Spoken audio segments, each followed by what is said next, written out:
When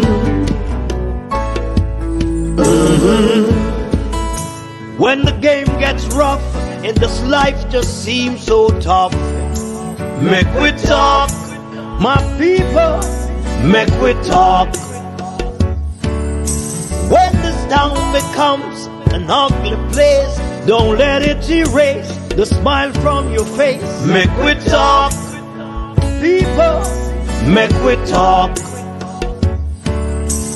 Conversation is the key, a guiding light for you and me. Spark a talk and you will see. Conflict solver A to Z. World leaders master the art of self-defense just by talk. So people, Mek Wi Talk. Hey, we're living in a world that on ourselves we must depend. Mek Wi Talk, people.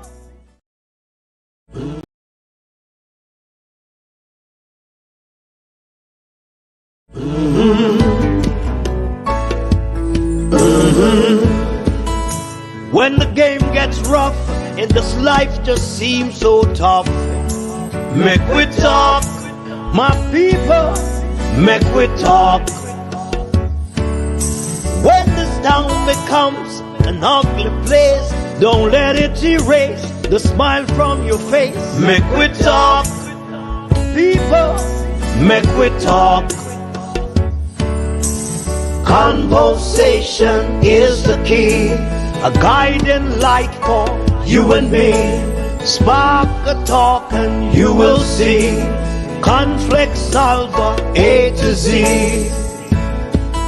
World leaders master the art of self-defense just by talk. So people, Mek Wi Talk. Hey, we're living in a world that on ourselves we must depend. Mek Wi Talk, people.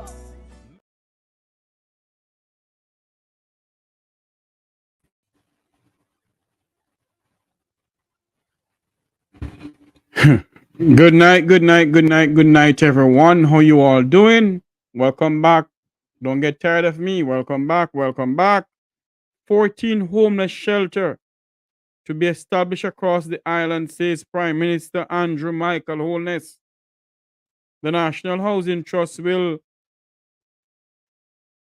build a homeless shelter across the island in a collaboration with the local government ministry. Hey, Jesus, have mercy upon we. Homeless shelters. And the question that we're going to ask this evening, is it that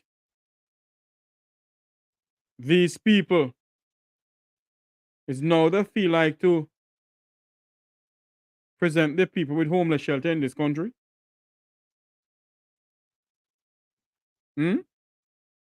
Anyway, this evening, we're going to have Mr. Luke George Cook with us this evening. Luke George Cook is coming on with us this evening. We're going to wait for his arrival, but in the meantime, we're going to continue until he gets here. Luke is coming on this evening with us to sit and talk with us about what is going on in the land of wood and water. In the land of wood and water, we're going to talk about the 14 homeless shelters and, of course, news, the roundup of the news for today. The roundup of the news for today. We're going to talk about that too. We're going to talk about, we're still going to continue talking about what is going on in St. Mary. Because we're getting some names here, but I don't want to call in a name because I don't see it on the news.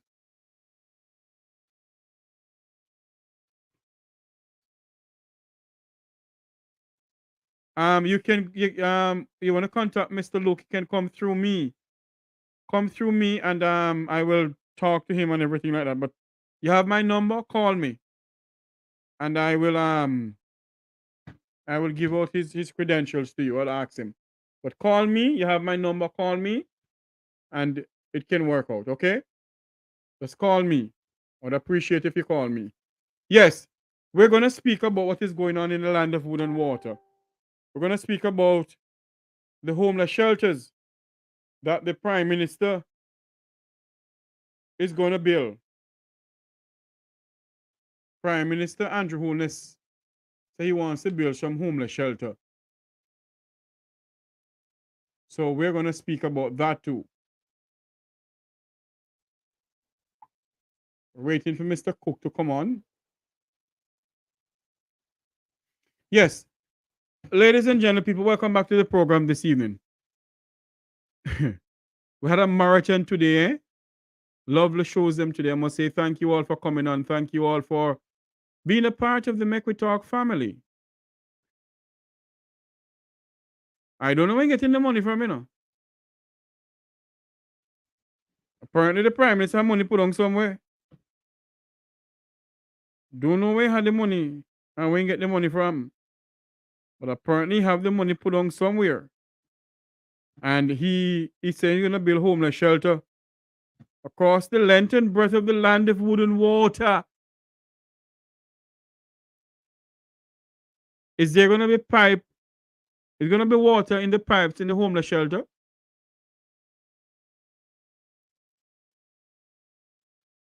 Huh? Is there gonna be pipes? Gonna be water in the homeless shelters? We don't know, but let us wait and see. Let us wait and see if there's gonna be water in those pipes. Either way, I get to understand that there is a plan to build some big water reservoir in the middle of the island. Why they can't build, it's good to do that too, you know, don't get me wrong. But I think the government should get some loans since they love to borrow money from the Chinese and build a power plant out of solar for Jamaica. Because we have so much sunshine and we're wasting the sunshines. So why don't they build a power plant for the people of this country and stop make JPS rip off the people of this country?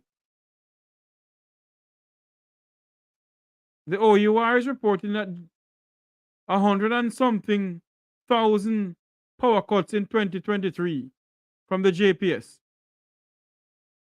And I can bet the amount of people equipment get damaged and everything. And they can bet they don't get no money from JPS. Not the money they get from JPS. Anyway, we're gonna go into some discussion this evening. I pray and hope that this evening will be an enjoyable evening for everyone. Hold on there. I didn't hold on there. I think I did something wrong here. Did I send the Lord of His mercy? Who did I send this thing to? I don't think I've sent this thing out, you know. Hold on a minute. Sorry for me, sorry.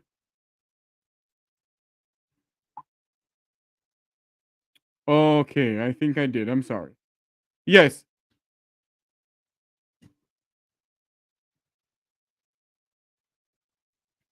Yes, there is some developing news out of Grenada or Guyana. Let's go over to our sister island, Guyana, where former President Bill Clinton had some meetings with the President Ali, pertaining to Guyana. But it's quite funny. You don't hear the President of the United States, the former President of the United States, speak about Haiti. Not a word about Haiti. It begs to ask a lot of questions. Are they disbanding Haiti and is only CARICOM is going to see what they can do to help Haiti? We don't know, but based on what we're seeing and based on what we're hearing, we're asking some questions this evening. We're asking some questions this evening.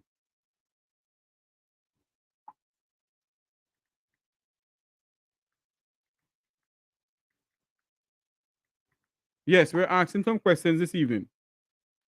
Because CARICOM alone can't assist Haiti. Let's come back home to Jamaica here. Let's bring back home the conversation to Jamaica. Tax Administration of Jamaica spent over $400 million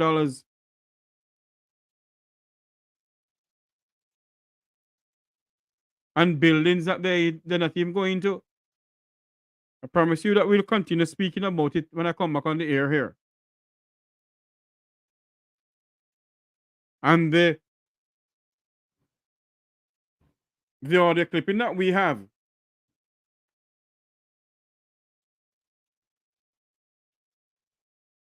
where Pamela Monroe Ellis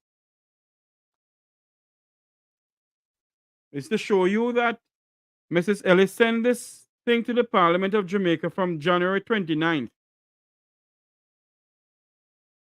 Okay?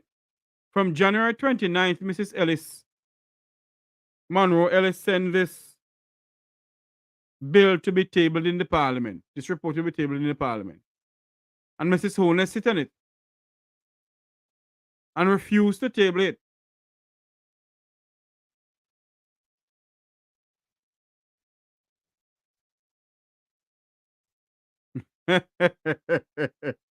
Garfield, you need to call the Prime Minister's office. Maybe they can rent it from you. 250,000 a month. That is very good, man. That's chicken feed. The tax administration of Jamaica was paying $700 and something thousand a month. Yeah, 250,000 is chicken feed, man. They will laugh at you. The office was rented by the TOJ for approximately $700,000 per month. This is what I have right here. And we're gonna play the audio clipping again. For those in case you missed it. I know you all were on late today. But just in case you miss what was said. Until Mr. George who comes on, let us play this clipping here. The special audit was the TAJ was seeking a property. The special audit was triggered after allegations that the TAJ was seeking a property to relocate its tax office in St. Mary. The allegations are that the sitting member of parliament, through his private company, bought a commercial building within his constituency a few meters across from the existing tax office. This office was subsequently rented to TAJ for approximately $700,000 per month. It is further alleged that at the time of the report in December 2023, the building was not yet occupied by the TAJ, although approximately 8 months' rent had been paid, and to date, renovation work was yet to commence. The Auditor General in her report says the allegations were proven true. However, no evidence was presented that suggested that the MP in any way influenced the TAJ's decision to lease the property.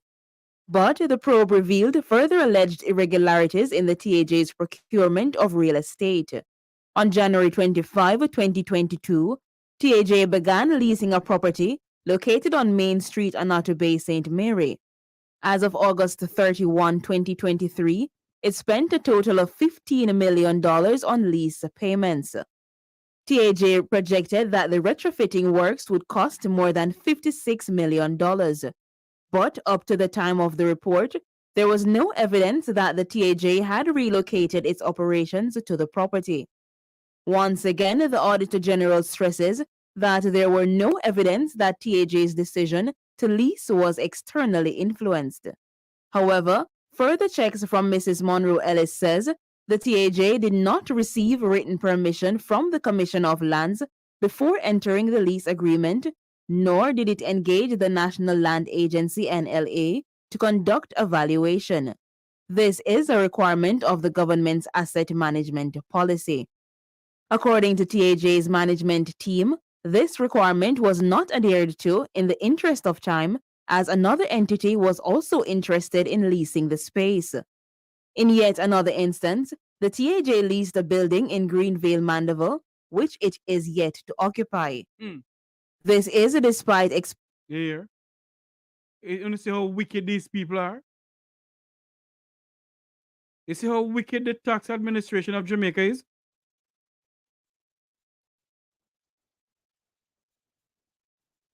They're in somewhere. And when they rent the place, they haven't even moved in there, and they're paying $700,000 a month for rent. $700,000 a month for rent. Taxpayers' money. Garfield Reed, you know, your money where you're asking for is chicken feed. They're being paid $700,000 a month for a Kuchikacha place that they need to renovate and spend money to renovate.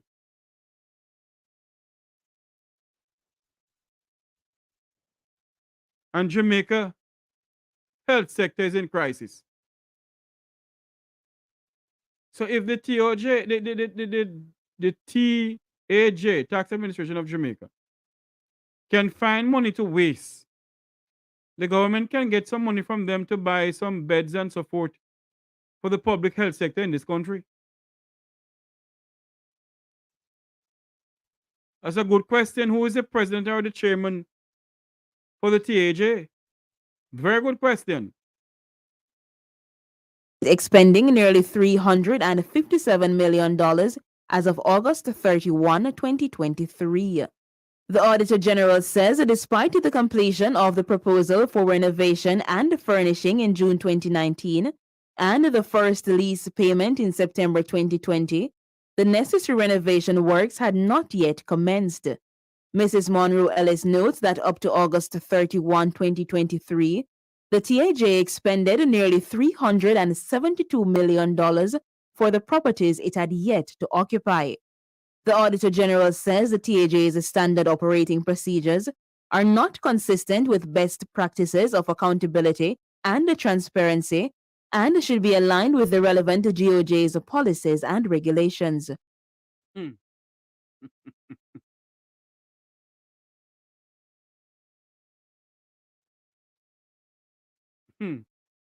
May God help Jamaica land we love. May God help Jamaica land we love. $400 million of taxpayers' money gone down the drain. Now you hear the Prime Minister in his budget presentation that he's going to build homeless shelter across the country. I wonder how much that now costs the people of Jamaica. Huh? Because they love to talk about millions and they don't talk about thousands. Only they talk about is millions. And the 50.8 million and the 42.3 million, $82.4 million of the hypocritical fundamental and I can hear bloom, bloom, bloom, bloom, bloom, bloom, bloom, bloom, bloom, bloom. And Madam Speaker, $18.3 trillion of the $44.8 billion to be bloom, bloom, bloom, bloom, bloom, bloom, bloom. And you ask yourself the question, what are they really talking about? The Prime Minister said he's going to build homeless shelter across the country.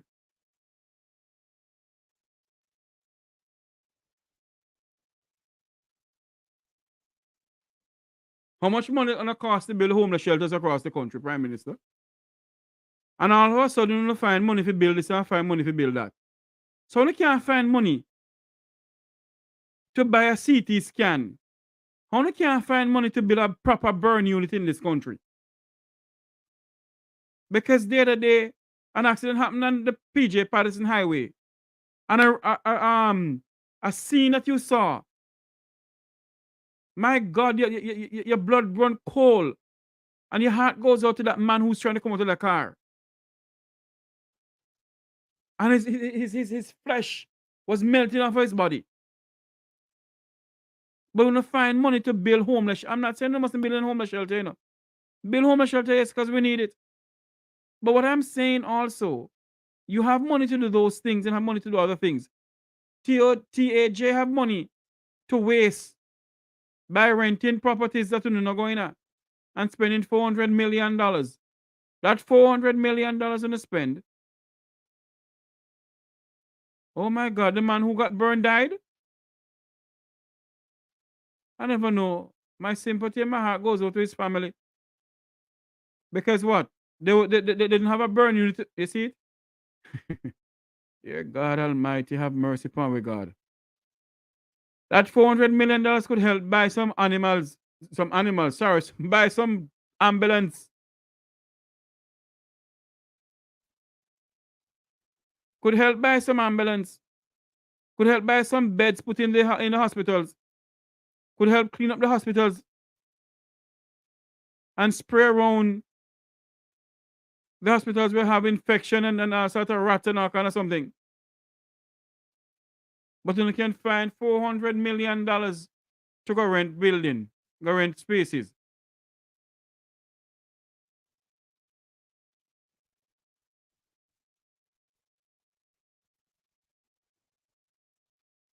And now, the American government put out a travel advisory in Jamaica about the health sector. And they put up a big shilangaloo about it. So nothing goes so. Our health sector is in good health, in good shape. And when we start show videos that come out of the hospitals, what they do, they turn around and they blame the dirty 30. So they are the one who speak to the people of the Vum Vavon and the Vum Vav in the United States. Poor we.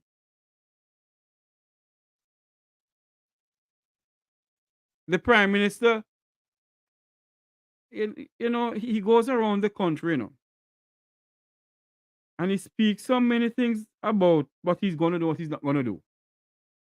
And you ask yourself the question time and time again, is this Prime Minister all up there? He went to Cleartown or Clarkstown and promised the people Little Miami and then promised the people Silicon Valley. All hours of the morning he's there campaigning.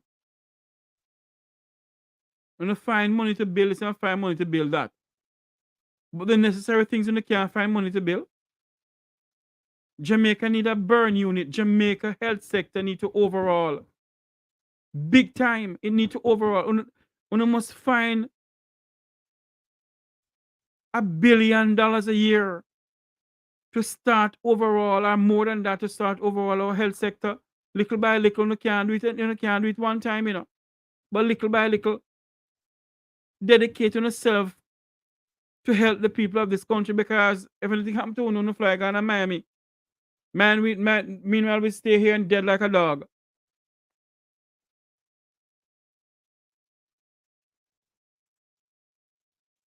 Tonight, topic is NHT, homeless shelter, to build homeless shelter, and also the roundup of today's news.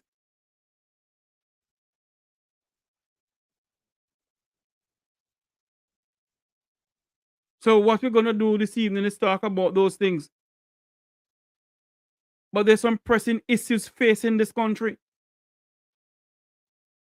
The level of corruption in the country. Our health sector is in crisis. Our education sector is in crisis. The security sector is in crisis. We can't secure our people. We can't provide proper basic health care for our people.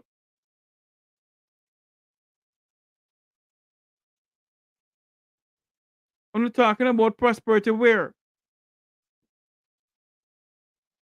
Today, after I finished the program, I was listening to a young lady who I met once. She's now I think she's now a preacher somewhere in Brooklyn, in the United States. And she said, Jamaica, well, she never really said Jamaica. I'm going to say Jamaica. The time the leaders of our country talking about prosperity, you don't see what is going on. That's what is going on around the world. But them talking about prosperity. Prosperity for themselves, but not for the people. Not for the people.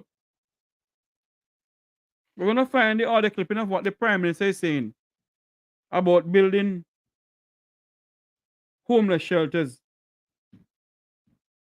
for the people, the homeless people, and how much money going to cost them to build it. We don't know.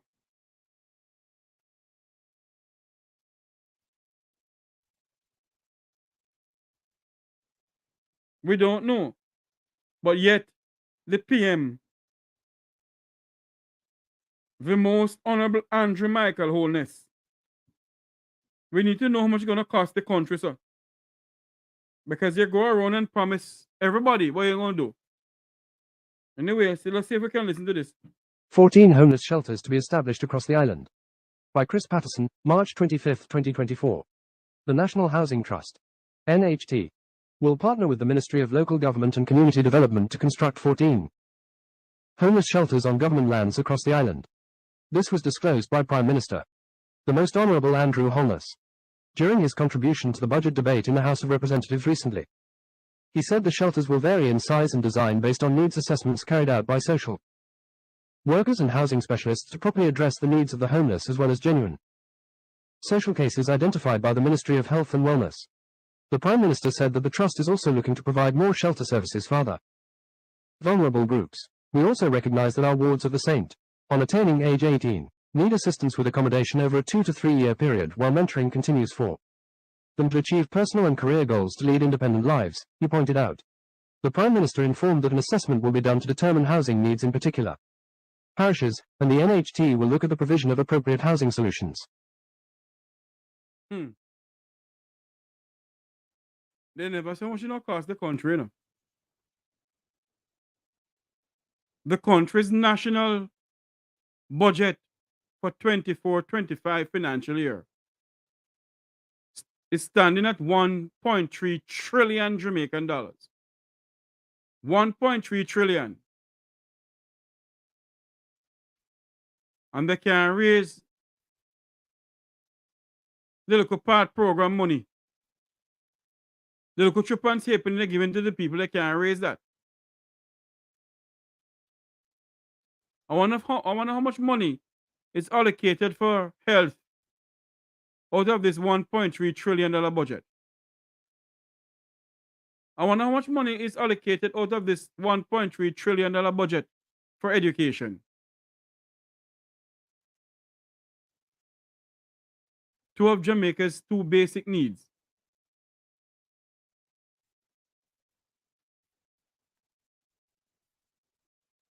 How much money is allocated for those things? I am being told this evening that there has been a demonstration in Port Antonio. We have the video, but for some reason the video not coming up on the email that I can get it to show to you people.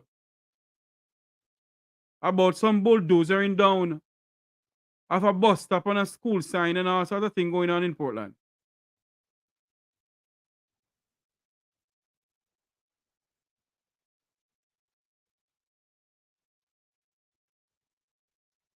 They're still bulldozing down people's properties.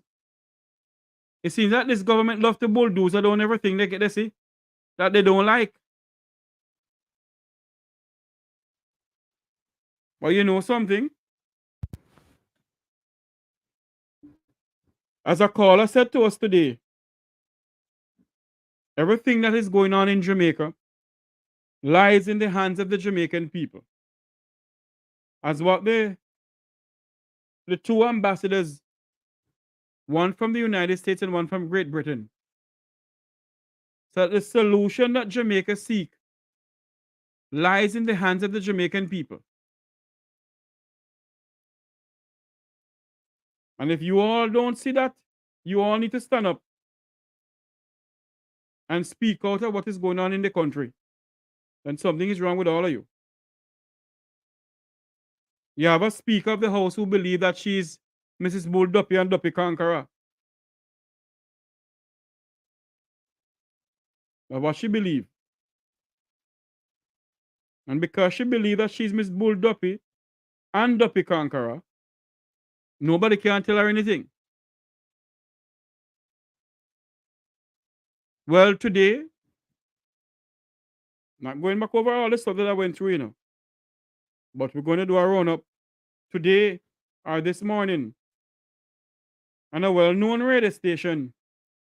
We had some people came on to the radio station and enlightening the Jamaican people about the laws and regulation of the FAA, the Financial Department of the government. All right? And I want you all to hear it once more to understand that Mrs. Holness put Miss Curtis underneath the bus. Miss Curtis, who have served her country well, Mrs. Holness decided she want to put her underneath the bus. We soon go back to the housing trust, building of homeless shelters, We'll not go back to that.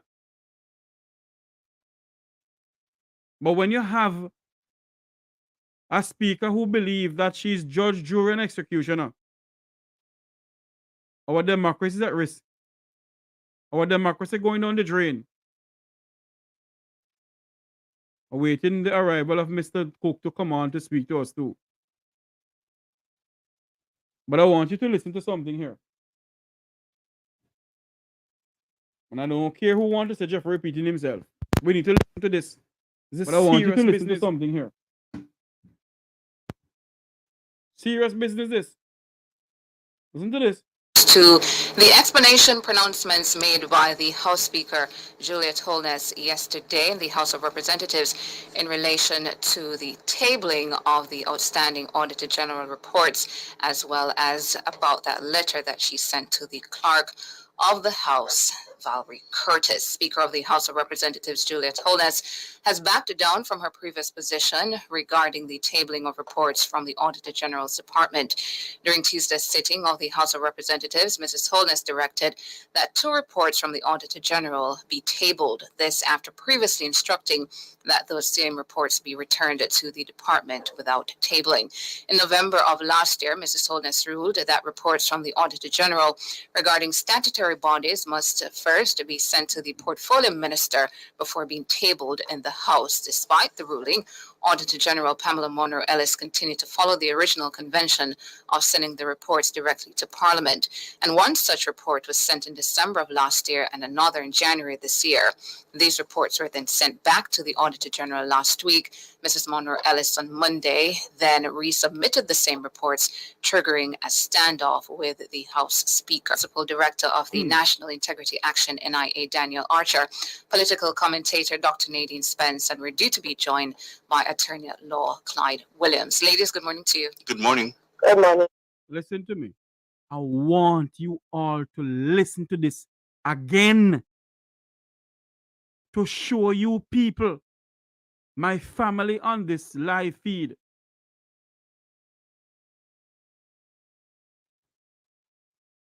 we don't know if Luke Neville is back, We're waiting on Luke to come on. I hope and praise Neville is back. I spoke to him today. So let us see. I know you all are very concerned about Luke's nephew who gone missing. We're waiting on Luke to come on. Hopefully he does come on. I spoke to him today and he sounded a bit perky, but knowing Luke, he will sound jubilant and everything, but deep down he's going through what he's going through. We must continue praying for him and his family for his never safe return. I want you all to listen to this, because many of us don't know, even myself didn't know some of the laws that was quoted by the famous counsel attorney at law, Clive Williams. And also Daniel Archer, who's also attorney at law. We need to listen to this and listen to this very carefully. Listen to it very carefully. To show you what is going on in the Parliament of Jamaica. To show you that these people don't have no scant regard for the law and the democracy of this country. Listen to this. Good morning. Good morning to your listeners. Good morning, Nadine. Thank you so much for joining us here on Nationwide this morning. To you first, Daniel, what do you make of the explanation, the pronouncements made yesterday by the House Speaker? Let's be grateful and applaud the reversal. I think that's important. I think that indicates that somewhere along the line there has been someone listening to what the public has been saying with respect to the interpretation of legislation. And I think that is something to be applauded. I think it's also important to note that public commentary is important. The voice of the people matters. And the fact that people have been saying this is wrong, it does inspire and give the belief that the reversal was due to the utterances. So I want to acknowledge that. I think also, though, one of the most important things that we have to focus on now is who, or better yet, what's the best interpretation of the legislation. The presentation of the opinion from the Attorney General, which is not the government's lawyer, but the people's lawyer, because the government is not the Jamaica Labour Party. The government comprises of both the ruling party and the opposition party to create what is called Parliament. And the Attorney General represents the people of Jamaica. So their opinion is something that should guide our view. I think that should be shared, failing which I do believe that there should be an interpretation of the legislation by the courts whose duty it is to interpret the law. Do you sense, Daniel, any inconsistency with the fact that the Speaker has now released these two reports? However, it wasn't clear as to whether going forward she would adhere to her previous ruling or the convention or return to the convention. Do you sense any inconsistency there? I wouldn't use the word inconsistency. What I would say is uncertainty going forward. In the context of which you place it, to my mind, yes, it is inconsistent with her ruling, but we're also uncertain as to whether or not this is going to be the natural path. And it's not just convention, it's the interpretation of the law. You see, Mrs. Holness is interpreting the law her way and making a judgment on everything her way. And when she's done, she's trying to put one of Jamaica's finest civil servants of all time, who has dedicated her life to this country for 30 years. And even more of that, even more than 30 years. Mrs. Curtis. I want to say to Mrs. Curtis tonight, if you're watching us on the Mek Wi Talk program, ma'am, or anyone who knows Mrs. Curtis, I want to lift my hat off to you for the service that you're giving to this country.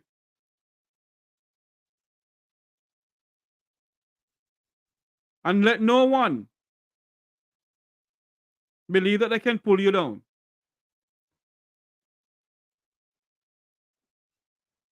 Let's continue to listen to what is going on in this conversation. A conversation that is to be had by the Jamaican people. A conversation that the Jamaican people need to listen to. I've always said this on this program, you know. You all need to listen and pick sense out of nonsense. Listen. And if you don't understand or you don't believe, go to Google and Google it. But listen to what these attorney at law and political commentators are saying. Listen to this. This is an interpretation of the law that the Auditor General's Department, has followed for the last 100 years.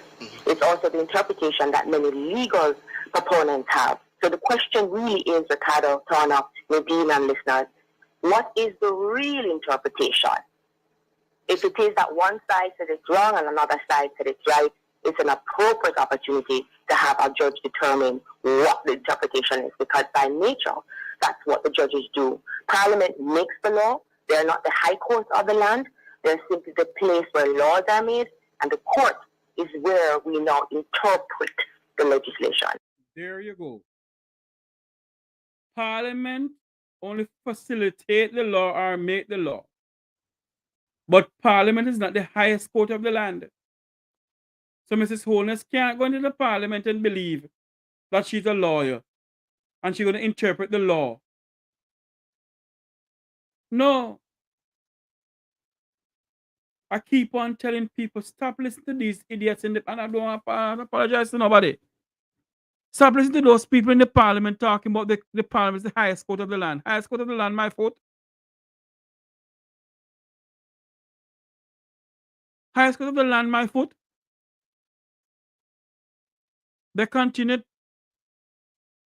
turning the Jamaican people in idiots. But we are waking up. We, the Jamaican people, are waking up. Listen to this. Listen to some more of this. But Dr. Spence, did you get from the House Speaker yesterday that she would be minded to make a change? I mean, she said that she'd be meeting with the Auditor General and have a consultation with others. But part of our conversation in the public has assumed that the Speaker's interpretation of the law is automatically wrong. That's what we've interpreted. And then we've also not heard the Speaker, because yesterday in the presentation, the Speaker said clearly that she did take into consideration the Attorney General's ruling, and that the Attorney General's ruling is what informed her position. But might it then not have been helpful, Dr. Spence, for her to just release that, so that her position, so that her position can be bolstered? I understand that, Ricardo. What is happening, and we should address that matter. And what is happening right now is that we're having a conversation about trust. Do we trust the Speaker? Remember now, the Speaker is a creature of the standing orders, and we should read the standing orders. And the standing order says, being informed by the law. This is my interpretation. Ms. Nadine Spence, Dr. Nadine Spence, you asked a very important question. And I can answer on behalf of the Jamaican people, ma'am. The Jamaican people don't trust our parliamentarians. The Jamaican people don't trust the Speaker of the House at all, based on her utterance and her behavior nowadays. The Jamaican people don't trust the Speaker of the House. And same way the Jamaican people don't trust the Speaker and the parliamentarians. It's same way they don't trust the police. Now they don't trust the justice system in our country. The Jamaican people don't trust Mrs. Holness as Speaker of the House of Representatives. The Jamaican people don't trust the Prime Minister as Prime Minister of Jamaica either. And the Jamaican people don't trust Jamaica's justice system. So for those who believe that the Jamaican people trust them, they make a sad mistake. They've lost the trust. And quite frankly, they don't have any credibility at all. The Speaker has the right to make rulings that are final. Within the Speaker's right, it is within the Speaker's right to do so. I hear that, Dr. Spence, but in the exercise of hold on, in the exercise of the discretion, I'm not talking about the interpretation. I'm talking about the office that is held. No, and I appreciate that. So you want us to have confidence and trust in the office of the Speaker of the House of Representatives? No, it's not a matter of wanting us to have it. I'm just saying that the issue then is not whether or not the Speaker has done something wrong or right, but is whether or not we trust the Speaker's decision. And my point, my response to that would be, the Jamaican people would be assisted in trusting the office and the institution if the exercise of the discretion is backed by the opinion that the legal opinion that she received. Which means that we don't trust it. I don't think that's a fair conclusion. I don't think that's a fair conclusion, because Daniel just spoke to the fact that there's been an existing convention.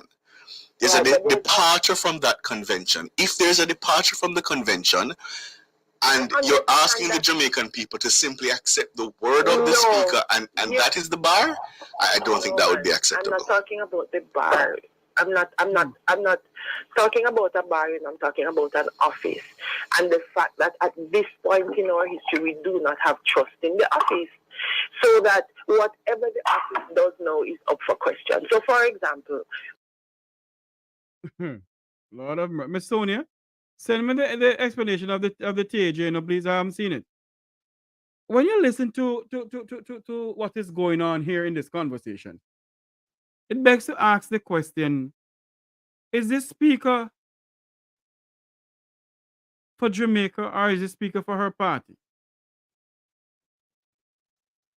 Hold on for me, listen to this. We have to ask that question. Is this speaker for Jamaica or this speaker for the Parliament of Jamaica? Listen to some more of this, please. We're waiting on Mr. Cook to come on. And I know we've heard it said time and time again.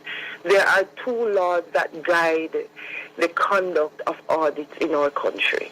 And the convention might have been for 100 years that when an audit is submitted, it is just submitted straight to the House and the Speaker tables it. But we do know that there are two laws which says there can be potentially two types of audit, and that the Auditor General ought to declare to the Speaker under what condition these audits are being submitted. Mm-hmm. And that if that clarification is given, then the Speaker then knows how to act. And I think that is what I've heard time and time again in the public. So what it must mean, if we are following the argument, is that the Auditor General hasn't declared which of those two guidance, which of those two laws should guide the Speaker and how the Speaker then proceeds after the thing has been tabled. Hold it there, folks. We're up on the break. What transpired in the House of Representatives yesterday, the House Speaker has finally tabled two reports from the Auditor General's Department that were outstanding. We're pleased to be joined by Principal Director of National Integrity Action, Daniel Archer, political commentator, Dr. Nadine Spence, and we also have with us Attorney at Law, Clyde Williams. And Clyde Williams, I wondered what you made of what you saw in the House. I want you to listen to what Mr. Williams is saying. We have a lot to learn from Mr. Williams. Attorney at Law, Clyde Williams. We have a lot to learn from him, because what he did was to quote the act of the FAA, to quote subsection this and subsection that opened up my eyes, that the Speaker is trending down a very dangerous path in this country. The Speaker of the House of Representatives is trending a very dangerous path in this country. When she believes that she's a lawyer and quoting the law the way how she wants to quote the law, and holding on a report that was given to her because she consulted Jamaica's chief attorney.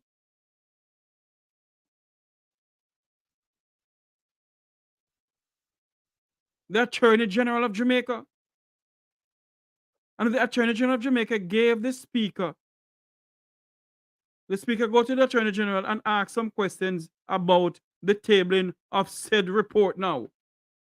And if the Attorney General gave the Speaker their opinion of the law and pertaining to the report, Mrs. Holness shouldn't hold the report by herself and believe the report belongs to she. It belongs to the people and the Parliament of Jamaica. Listen to what Mr. Williams is saying. Yesterday. I want to make a few initial points. I do not accept the law is ambiguous. That's the first point I want to make. I think the law is very clear as to what must happen in different circumstances. So the Financial Administration Act, sections 29 and 30, provides for two different origins of a report, of an audit. So the Constitution governs ultimately the Auditor General's office, and the Constitution makes it clear that she is not subject to the direction of anybody except through judicial review. The only persons who can review the Auditor General is the court on judicial review applications.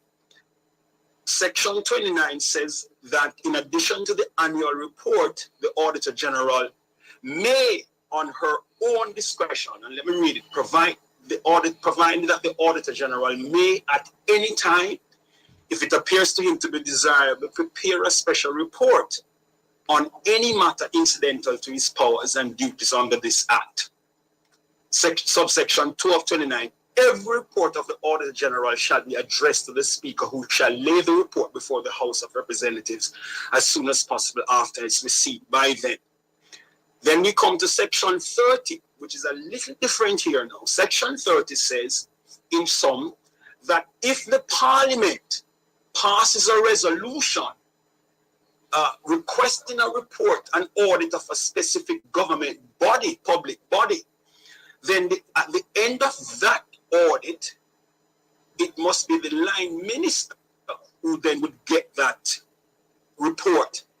The line minister would send the report to the public body for their own observations and comments. This is sections 30, subsections 1, 2, continuing to 1 and 2.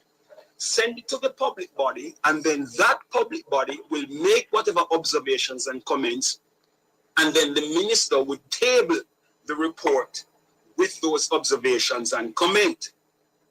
If the minister doesn't act within a reasonable time, then the Auditor General can then just send it to the Speaker for the tabling. So a lot turns on the origin of the audit. If the origin of the audit comes from a parliamentary resolution, and typically that would be led by a minister for whatever the public body under his watch, her watch. If it comes by a parliamentary resolution, section 30 of the Financial Admin and Audit Act, then when it comes that way, it goes back to the minister, who then sends it on to the public body, who will then make comments. It's about fairness. And then it comes to the Parliament, both for the audit report and the comments. In this situation, these special audits, that's what they call it when the Auditor General acts on her own discretion, as per section 29, subsection 1 of the statute. If these two audits were not audits that originated from a resolution in the Parliament, these audits came about through the exercise of the discretion of the Auditor General. You hear the key word? It came through the Auditor General of Jamaica, not the Parliament. And for her to sit on it from January 29th begs to ask the question, Mrs. Holness, is there something that you're trying to hide from the Jamaican people, ma'am? Is there something that you're trying to hide from the people of this country?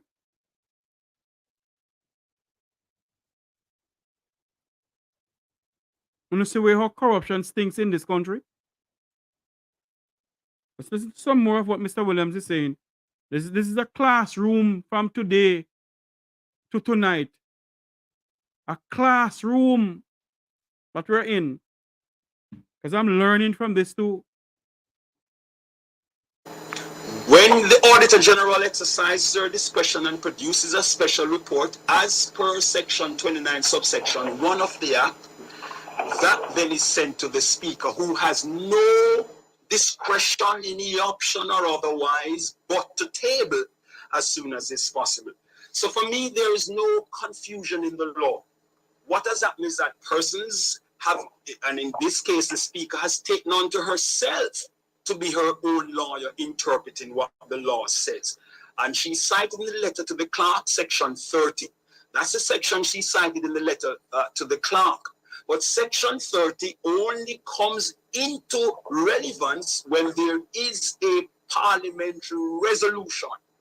And there was not a parliamentary resolution for her to come with that law to Mrs. Curtis.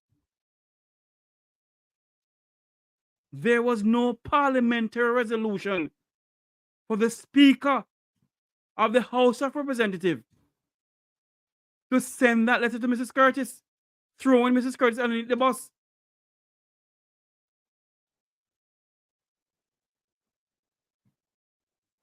And in this case, there was none.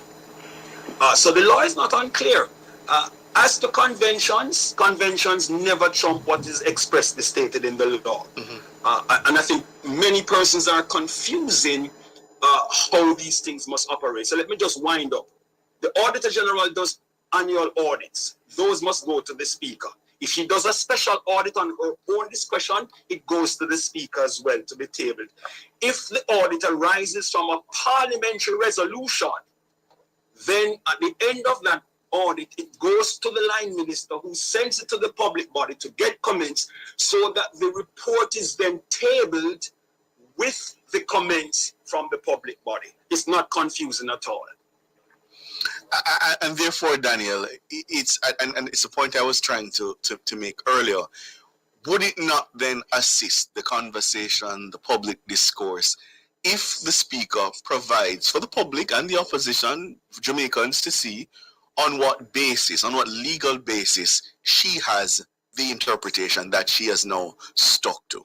It would do certainly that. It would also build trust. Nadine pointed out the whole notion of trust. That's important because what appears to be happening, and I'm guided by the utterance, I believe it was, of Minister Clark on all angles when he said the House Speaker represents the interest of the governing party.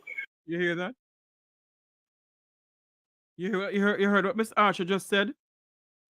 That the Minister of Finance said that the House Speaker, God Almighty in heaven. That is why, my fellow Jamaicans, we need a constitution for the people, of the people, and by the people. A constitution in which we vote for people who we want to be speaker. I don't believe a speaker should come from the two political parties. I believe a speaker should come from civil society who is neutral. That's what I believe. Listen to what Ms. Archer is saying. If I did hear correctly, then the question is going to be whether or not the rulings being made by the House Speaker are being done in the interest of the governing party or they're being done in the interest of the people of Jamaica. Where there is a confusion between the interest of the governing party and the interest of the people of Jamaica, I would want to submit that it is the people of Jamaica who would always trump that. There you go. So if she's making a ruling because she's a member of the Jamaica Labour Party, she's making a ruling, and the ruling she's making must benefit the Labour Party, not the people of Jamaica. And that is what has been going on.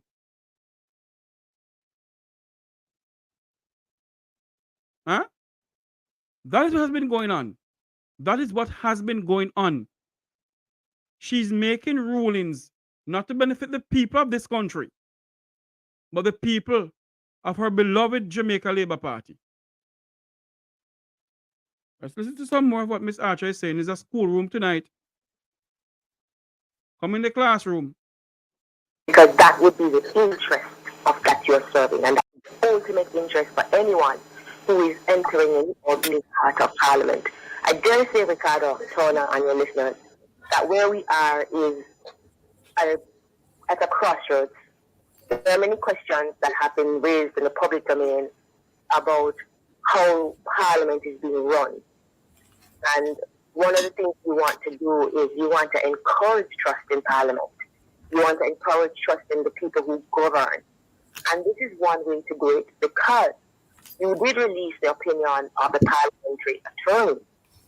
The question is, why would you hold on then to the opinion of the Attorney General in a matter that has garnered public interest, in which you need to develop trust, and in which, if it is you are right, then, and the opinion boasts, as you have said, that you are right, then what harm is done by holding on to it and not releasing it? So in the interest of trust for Parliament, in the interest of trust of the individuals in Parliament, in the interest of trust for the office you hold, it would augur very well for it to be released, because if Clyde is correct and Clyde's interpretation is the interpretation I hold, as well as many other attorneys, then it would mean that there is something that we didn't see. And knowing how fulsome the opinion of the Attorney General often is, then we could see the genesis of their determination. And Dr. Spence, based on the position that has... Before we go any further, we have with us joining us our good friend, human rights activist Luke George Cook. Mr. Cook, welcome to the program, sir. Jeffrey Tavares, good evening to you and your listeners. And viewing audience. Oh yeah, Yes. I'm not on TV, sir. I'm doing multiple things while coming on. Yes, sir. How are you? I am doing well here, sir. I'm here listening to a conversation this morning on a radio station that I had also tape it and play it today and play it again tonight. For the people of Jamaica to listen and listen keenly to what these two attorneys at law and political commentators say. And I find it to be very fascinating and very educational, because we need to know and make Mrs. Holness understand. Want to listen to the best part is points never expire. That's you. It's interesting. Yeah, hold on. It's interesting that the speaker's action has generated such a great interest in her. Hello? Yes, Luke, go ahead. Yeah, it is so interesting that the speaker's action has gained this response. I looked at about 4 to 5 organizations today that normally would have stayed out of the thing, Jamaicans for Justice. I saw this young, bright lawyer, young lady speaking about the trust and the breach of trust that she's seen as a result of this. You ever hear them say speak the truth, speak it ever, cast it what it will. He who hides the wrong, he does the wrong thing still. So no, my nephew, no, we're not finding him yet, but we're close to finding my nephew. Thank you, Millicent, for asking. It is pretty much 3 days now, but we don't feel like he is going to be sold to the sold for the harvesting of organs. Harvesting of organ, or he's going to be transported to. Well, I didn't know Jamaica was this bad until my nephew got missing. That hundreds of children go missing in this country daily, and apparently they are holding cells, and it's a large operation, Jeffrey. It involves even lawmakers that are involved in it. The processing of the people, they end up in other countries of the world, don't know how they got there because they're highly under Mali and under the influence. Real black woman, as I just said a while ago, my nephew is we still haven't found him, we still haven't brought him home, but we are following up on all the leads and we're taking all the actions and steps to try to rescue him before he is shipped to another port. But it's just interesting to find out when I looked at the amount of children that have gone missing since the start of this year.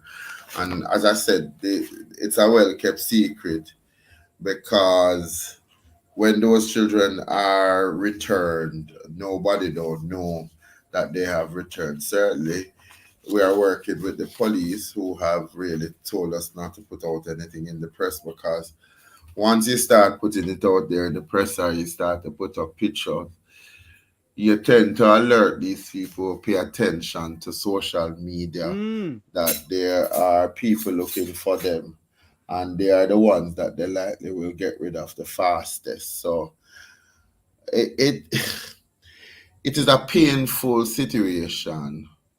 It's a painful situation to be in, because it's almost like you're a sitting duck. You want to do something, you want to do instinctively what is in the nature when you lose a child to go out there, beat the street, and try to find out as much information.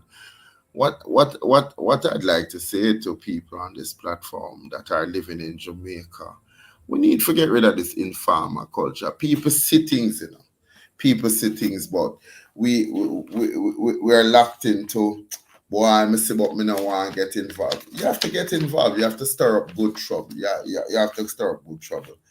Do we know the extent to how many children and young people are exported on a weekly basis? Because I remember them said the drug trade go slow, So we exchange the drug trade for people's exchange.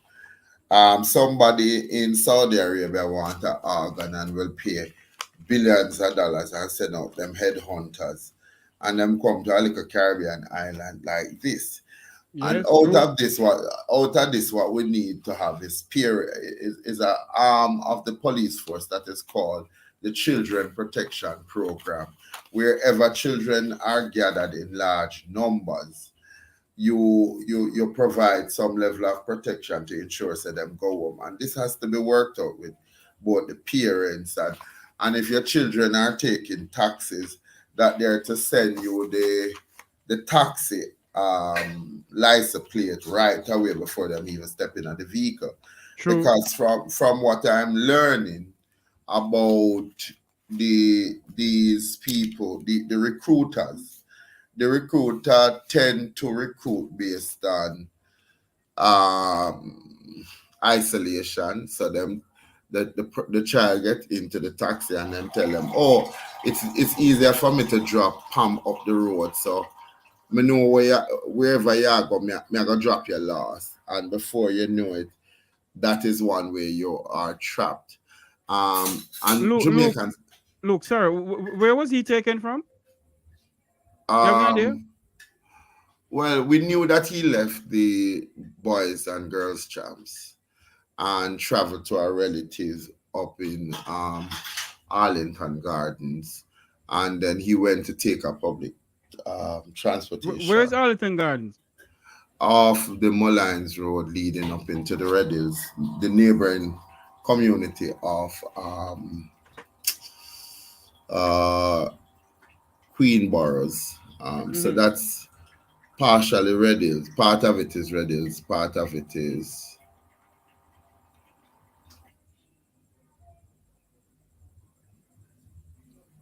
Luke, are you still there with us? yeah, man. Part of it is Red Hills and part of it is the Mullines Road. Arlington Garden fall between the Red Hills community and the Mullines Road community.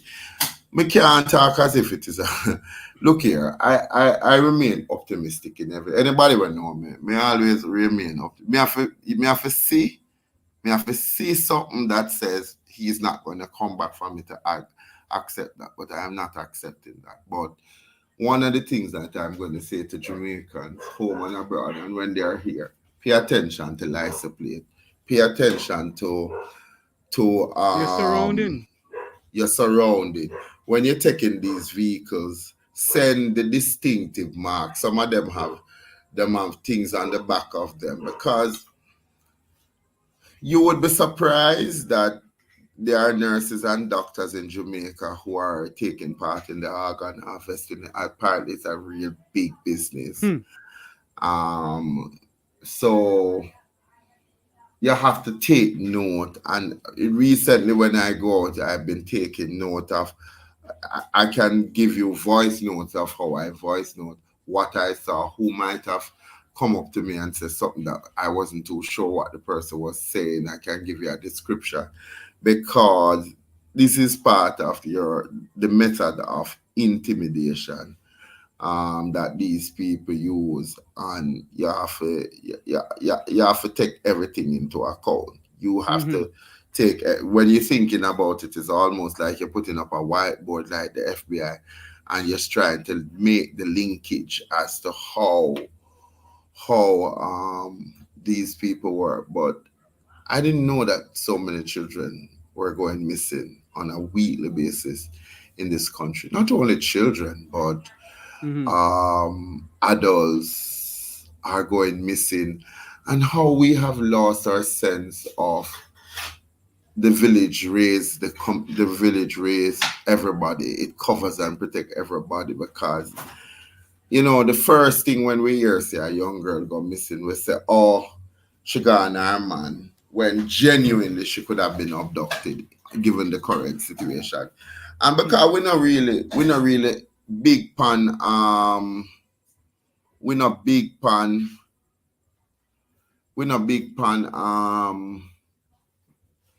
getting the facts before we jump to the conclusion. Children are going through a hell of internal trauma in them very houses. True. Because some of us, we know how to put up the facade and we know how to live the life of the Jones while we're really living in hell. And so you have to take, as I said, everything into account, that our kids are under attack, and it's something that should drive the whole nation for come out. And at the community level, we need to develop a strategy. More of us need to invest in cameras. This is a good time for us to have a discussion with the governance structure. If you can't spend $1.4 trillion, no new taxation, that means that Jamaica rich. So if Jamaica is that rich, why are we not addressing that camera should be put up at every critical point, that with those surveillance camera, we are better able to ascertain whereabouts, because we can look at you could have said, well, he was at the National Arena, the National Stadium, then him left the same go here. So you start to look on them camera there, and you can't see movement, you can't see activity, you can't see if any suspicious person might have held him if there was a struggle. So it's all about protecting the citizen, and it brings me back to tonight's point. The truth of the matter is that we can't talk JLP politics and PNP politics until the cow come home. But what I hear, this young woman, this young bright lawyer, who I must commend her, and I heard the executive director of Jamaican for Justice say, if what you're doing is not wrong, then give the report in a timely manner. Here. I heard the head of the civil servant says the speaker has overstepped her responsibility. She can't reprimand a civil servant like that. Look, we're losing you.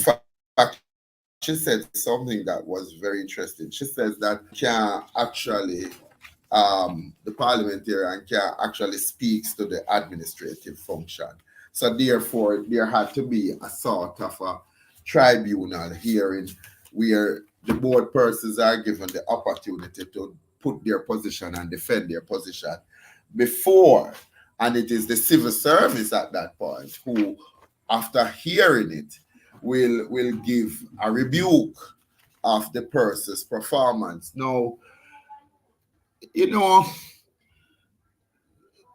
the country needs better people to govern it. The country is being governed by people where nobody have no trust in it. The fact of the matter that Vibes Cartel was going to be released from prison saw almost 300 people convert in his area. Yesterday, I was looking at a video of an artist turning up at a popular high school, and the response to the artist was mind-boggling, because I'm saying that's the level of influence these people hold on our children's mind. When we can't get them to participate in civic, because them not consider as a Jamaica. And this is sad. This is the youth in Jamaica where I said Jamaica is a failed state. It now come for come. I just JLP and PMP. And the only thing you have to do is learn to defend yourself.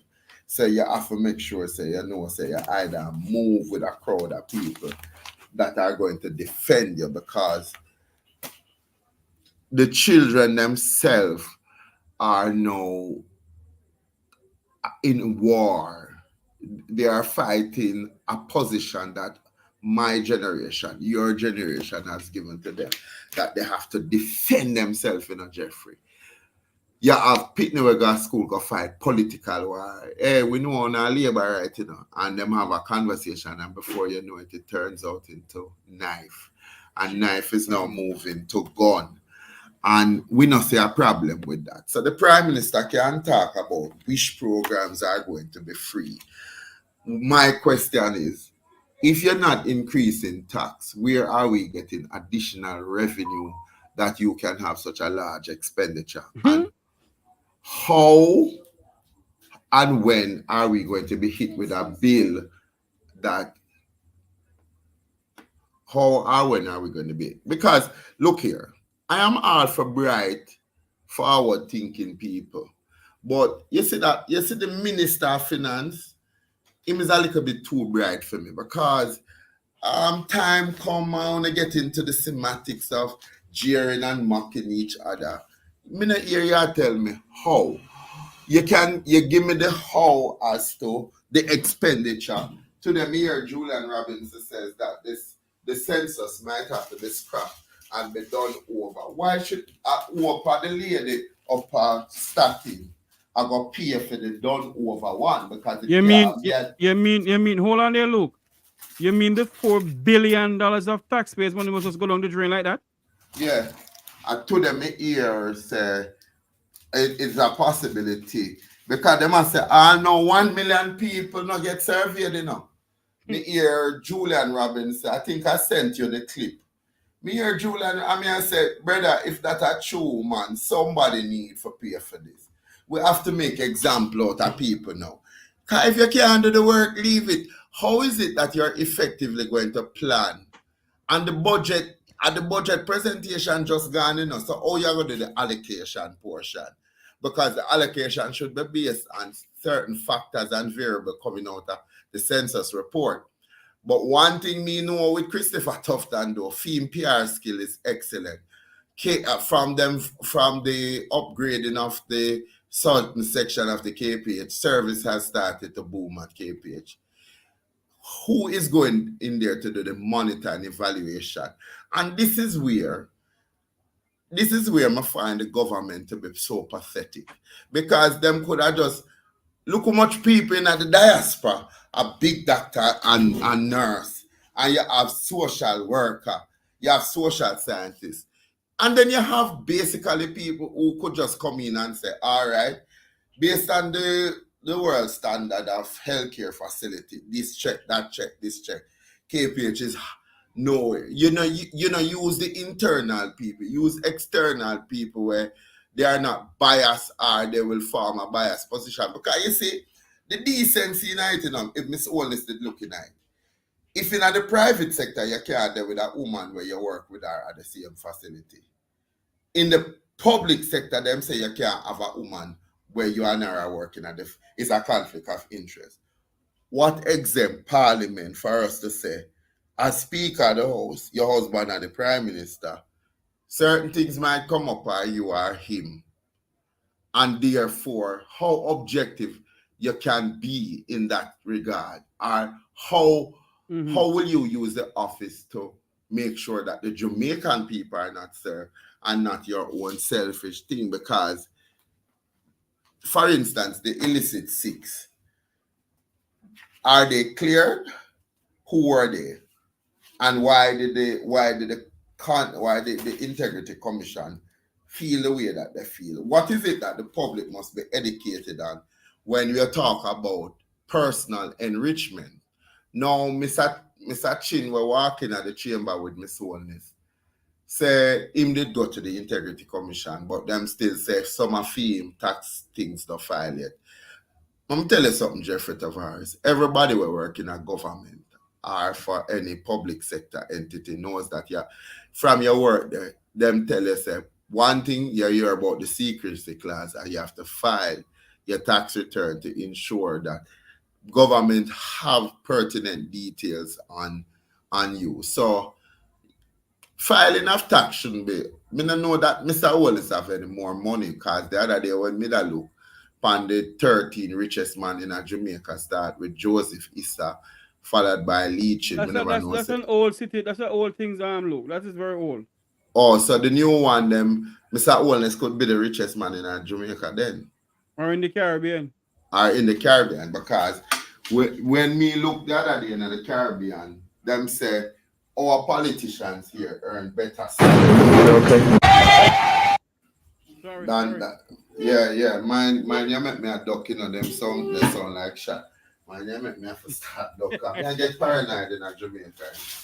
Jamaica has become an unsafe place for everybody. You have to walk with little like this, little like that, little like that. Just to make sure say anybody. But look, when you look at the situation of what is going on in the country, Luke George, it begs to ask the question, where is Jamaica going? Where is this country really going? It is getting it go worse, Jeffrey, and then the people are going to revolt and it are going to come back. For instance, look at something basic in Jamaica. I'm telling you the government a joke. Them say Paul Bogle image is not Paul Bogle. I know we not read her. And Paul Bogle still have relatives down at St. Thomas. So we don't know what him look like. So you could go find somebody in a film generation and at least give us the real Paul Bogle. So we have people overseas now for that. But this young man was some central governor in one of them white run state. He was some rich black man. And we still have it. Something as basic as that. If you respect the people of Jamaica, Dr. Charles likes to go out and behave as if she's the best thing ever happened to St. Thomas. I don't know. I don't live in St. Thomas. Right now, she's more interested to go show the St. Thomas people the light board that said welcome to St. Thomas than to really get into the parish as one of the poorest parish and start to show me how she got build out a deep economic development plan to get St. Thomas out of the road. I don't understand how you can have water, you can have good lands, and you still remain poor when St. Thomas is now being looked at very close by this government for relocation for the development of parliament of people within Kingston and St. Andrew. How can it be so poor? I wish our parliamentarians could come and show me them 5-year development plan for their constituency. You'll never get that. Yeah, and so me no want them give me no what them call the other one where they put out where the jail manifesto. Put out, the manifesto. Me no want no manifesto. Because manifesto seems to be big wishes and no going nowhere. But if you can develop one for each constituency and you can say, all right, I went into St. Thomas. Here's what I think St. Thomas will be good for.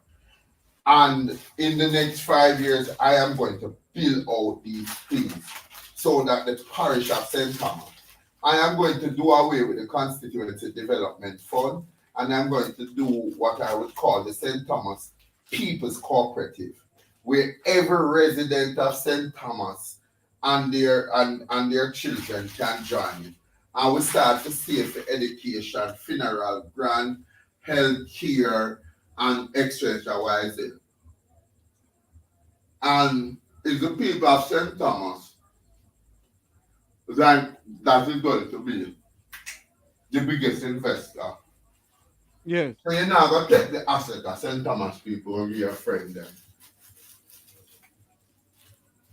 So the housing, everybody, the people and the government are going to benefit from it. Because from the 100%, 50% will be paid on the people's investment. All right, Luke, so, let us switch the conversation here.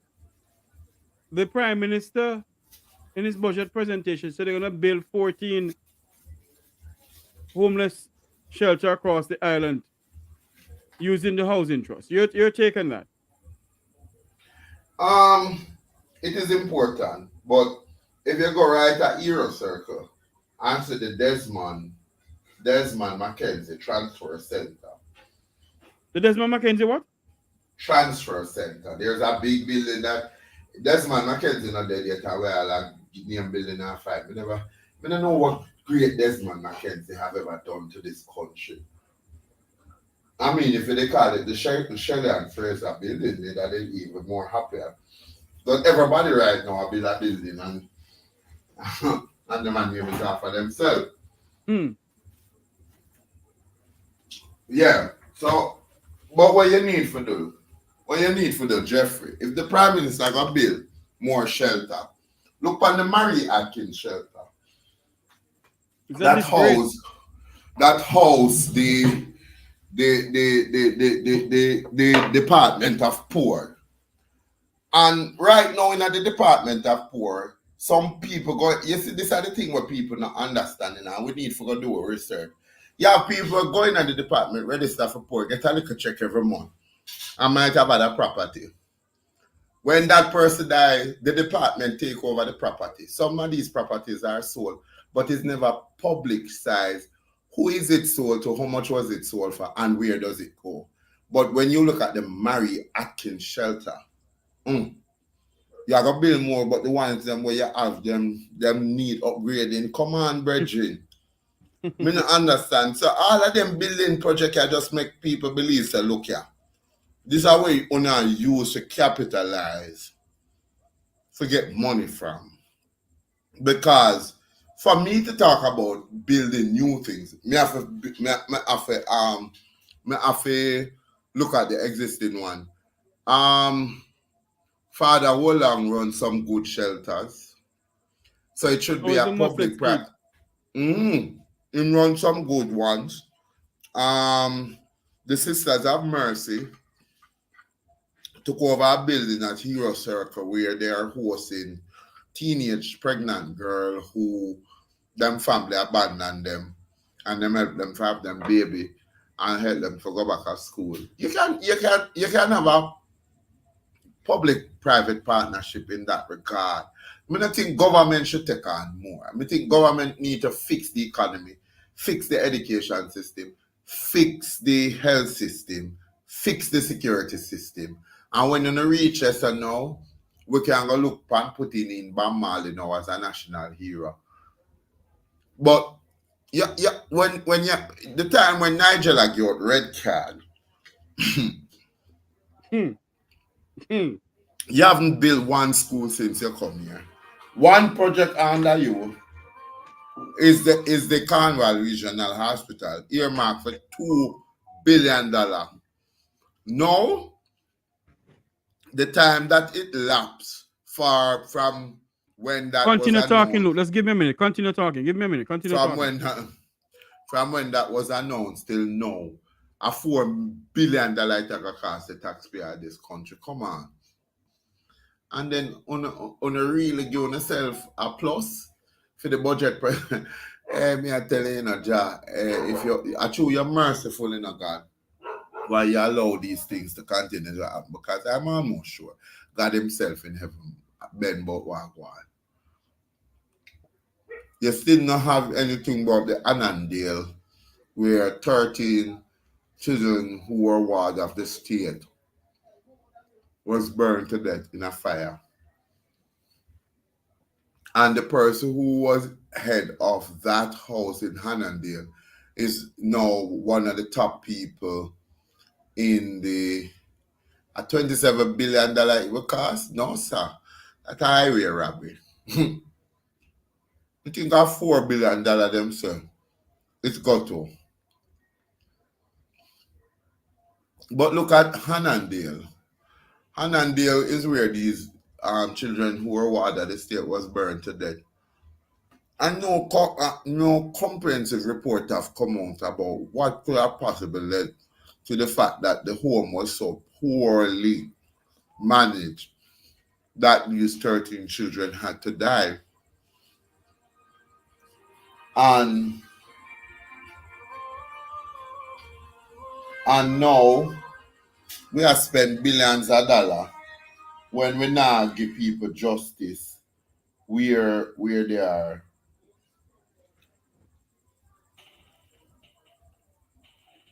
Where the justice is supposed to be served.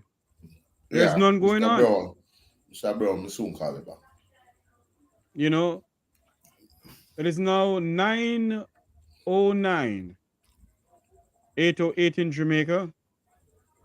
We're speaking about what is going on in the land of wood and water. We're speaking about the NHT to build homeless shelters.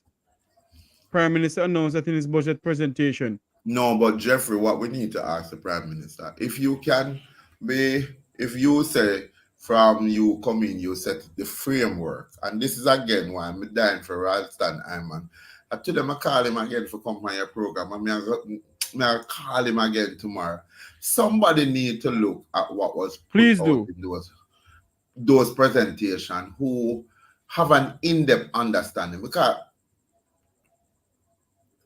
I think one company them say the positions were approved, but nobody is working in them. So if the positions are approved, should I understand that the salary are there, and if nobody is working in those positions,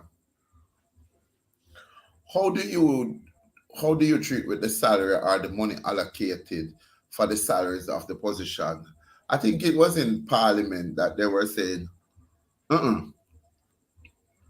no, Nigel said at National Solid Waste, the people have been working on contract, but the positions are now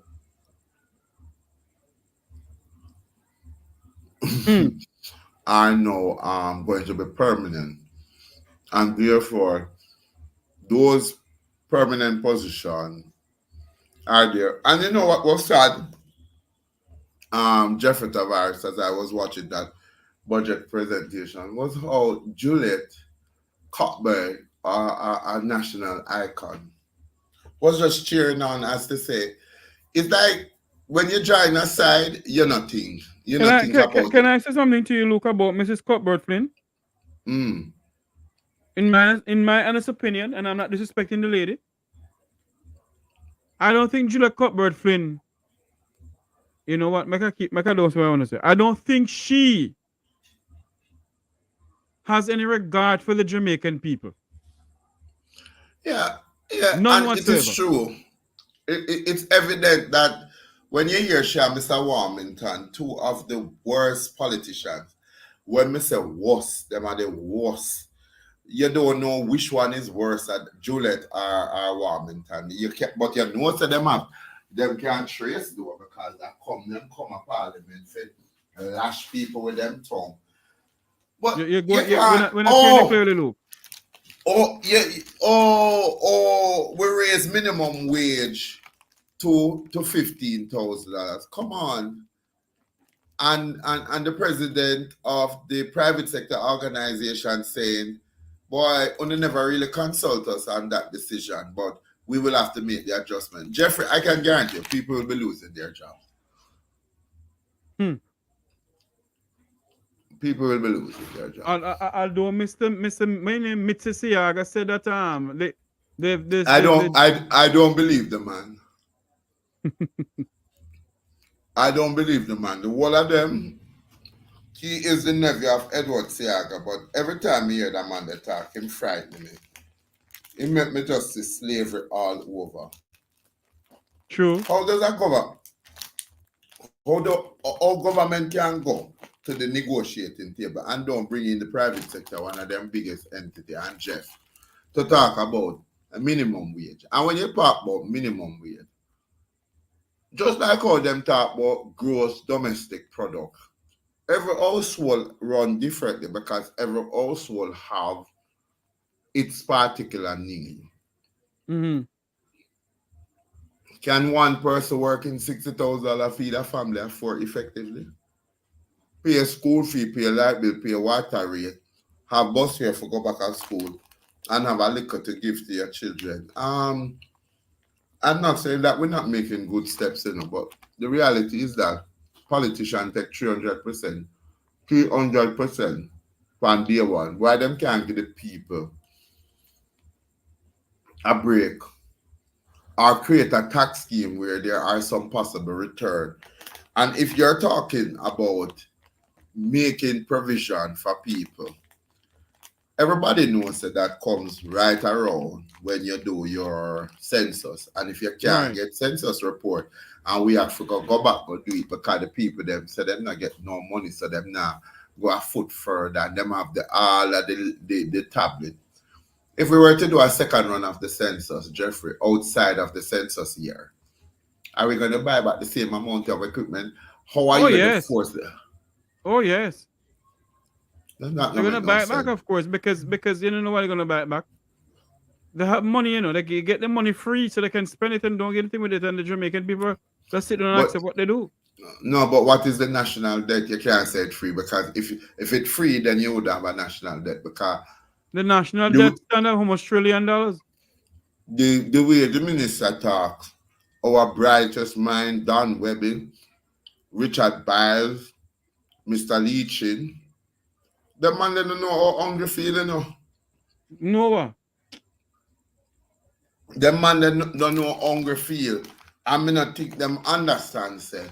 If them did really understand, we're not gonna give security guard a little bit more and work them longer hours, and them can get overtime. Police did have managed half of overtime, you know. That's why it was so critical to them, because them salary alone couldn't do it. So again, you don't have to be the brightest person in the room, but you need to do your checks and balance.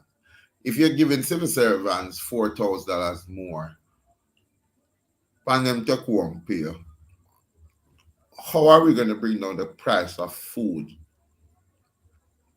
and the price of the utility bills? When are you going to remove the bank charges? Right? And how are you going to give people the assurance to go invest their money in one of these firms when you look at the banks and that people are losing their money on a day-to-day basis, left, right, and center? Luke, I have something here that I want to read to you. In 2022, Jamaica's public debt stand at $13,750 million US.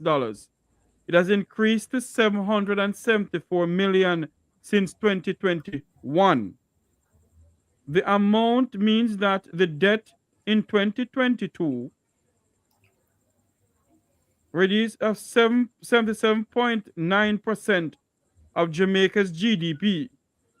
13% pointage fall from 2021 when it was 94.2% of GDP.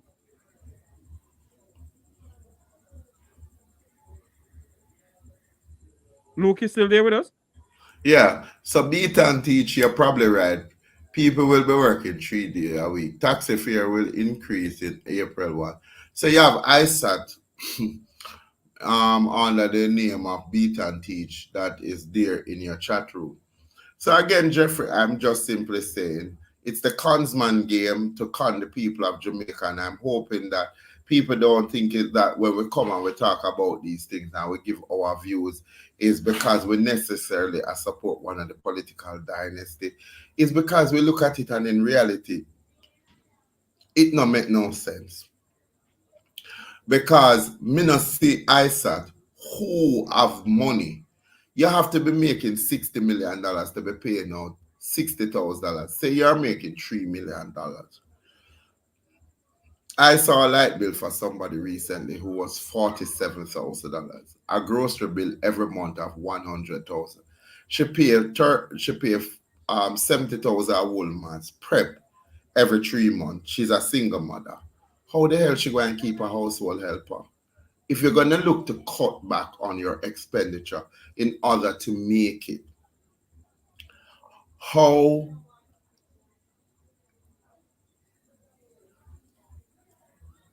Based on today's exchange rate, Luke, are you still there with us?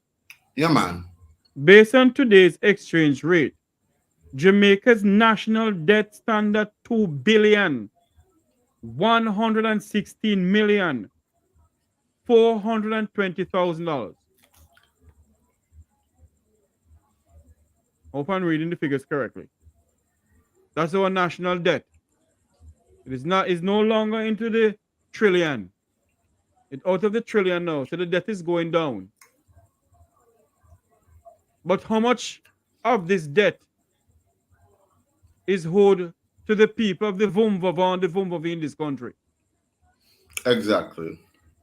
Because when they were doing the Brexit deals, you had people from the diaspora borrowing money to set up companies, and some of these companies, Jamaicans felt that they were being set up as front companies, and a lot of the money that was borrowed from the Exim Bank was not paid back, and nothing has come out. So just like all them have come out now with the what do they call the one where Omar Davis did the FinSat one.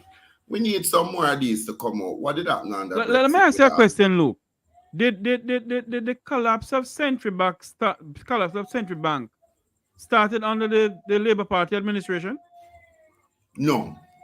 Them say the talking point on that was that Omar Davis went after Dan Crawford because he tried to get the. I don't know. I can't say what happened, but I would be interested to see the outcome of FinSat. But there has been several other things that has happened that is inconsistent with how things must go. And the truth of the matter is that I'm sorry that more people like Miss Monroe Ellis don't go up for governance ministries. Like, she should be at the Ministry of Finance, because if you can literally say people are take the money, she sent the report, it was sent back to her, she amended it and sent it back to Parliament for it to be tabled.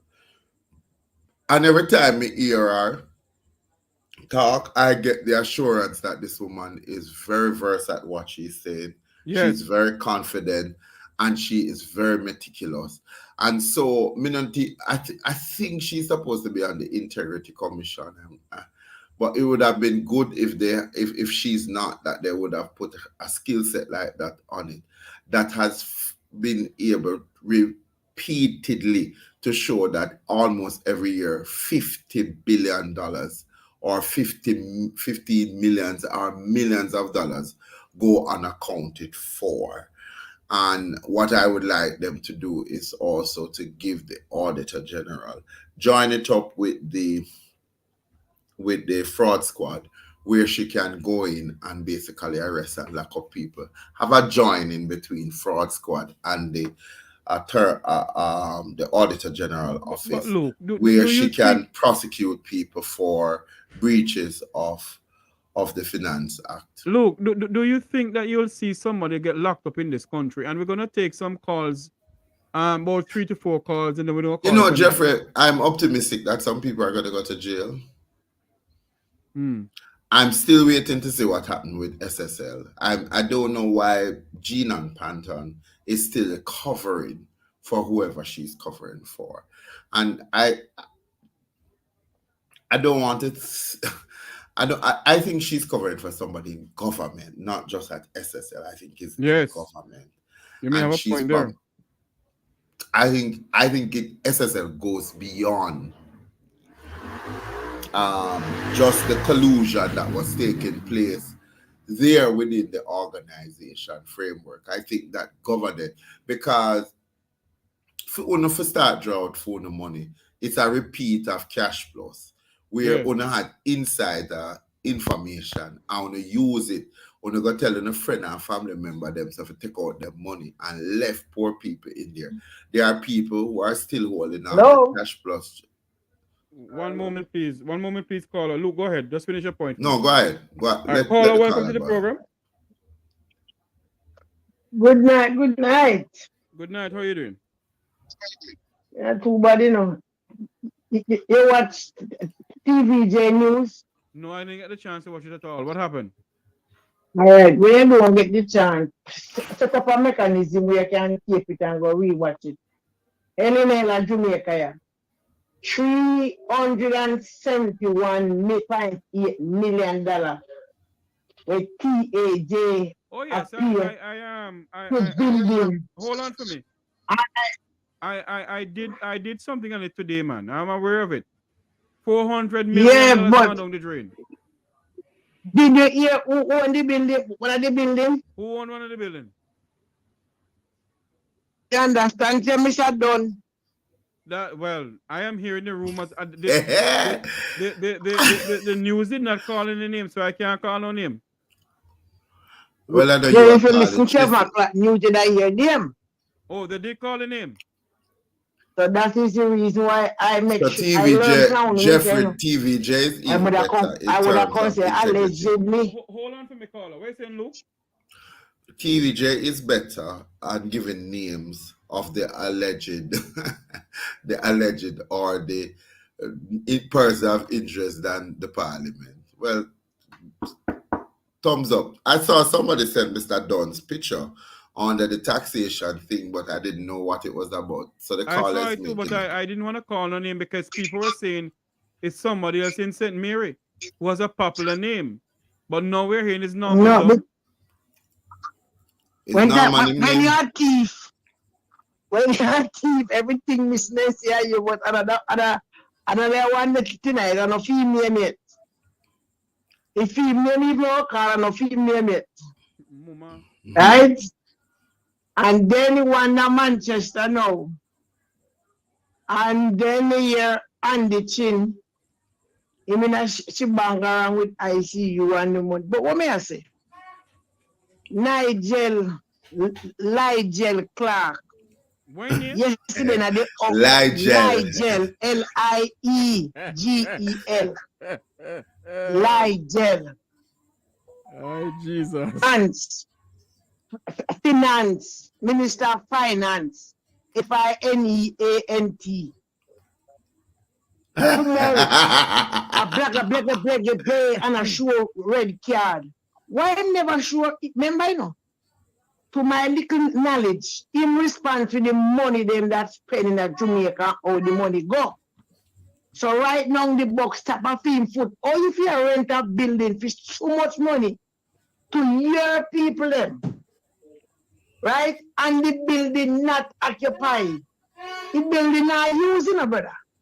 And people in Jamaica depend hospital floor in a brother. Ladies want one sanitary pad and piece of kiss, you know, man.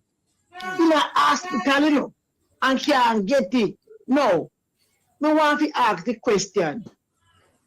How much more will we, the Jamaican people, swallow? A big throat will big, so? Eh? I don't know, ma'am. And you in a parliament about doing trouble Gillette with our foot big like a baby casket. Eh? And I can't talk up him more. But me tell him, you know, you see all the time people what?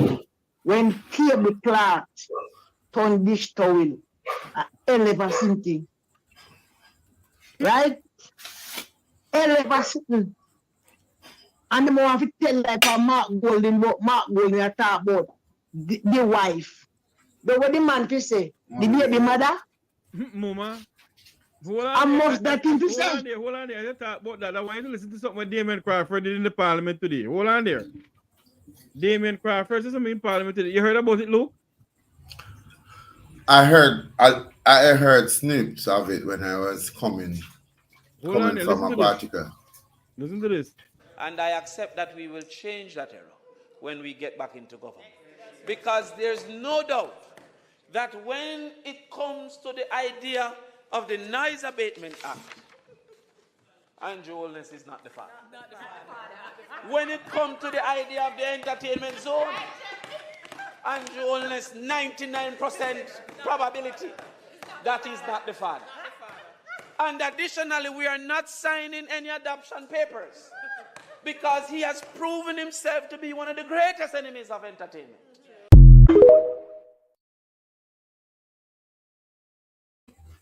Look. That is not available. You see, it's sad to say though. It's sad to say. No, no, sad to say though. Boy, and every time I agree with Damien, but if them didn't make more. Go ahead, look.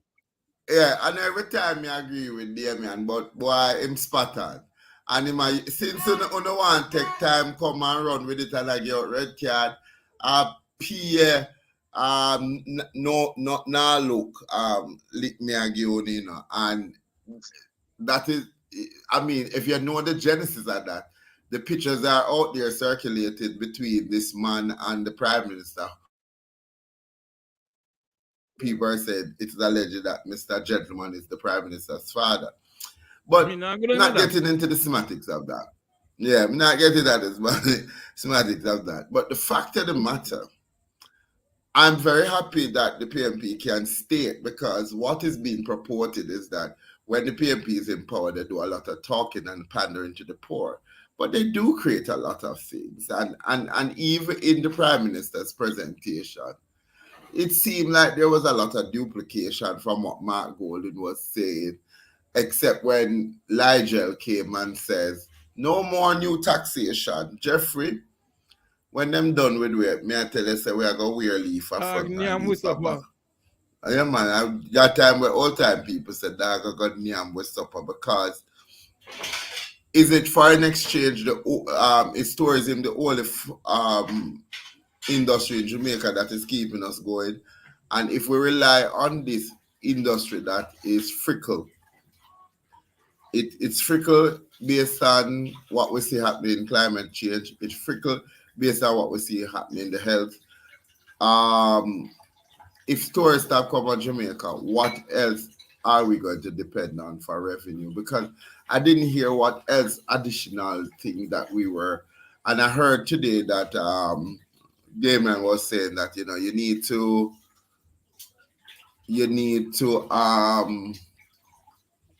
create a more productive sector that you can basically put your economy to become more dependent on a productive sector. But young and bright youth, for them time come, my time and your time, Jeffrey, we have to pack up our bag and let's go.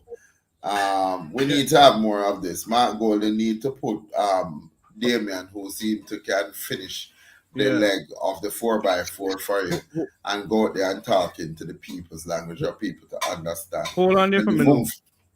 We have with the call. Yes. Call, you still there? Go ahead. Yes, Jeffrey. So I can answer one man named Laxley, when I talk.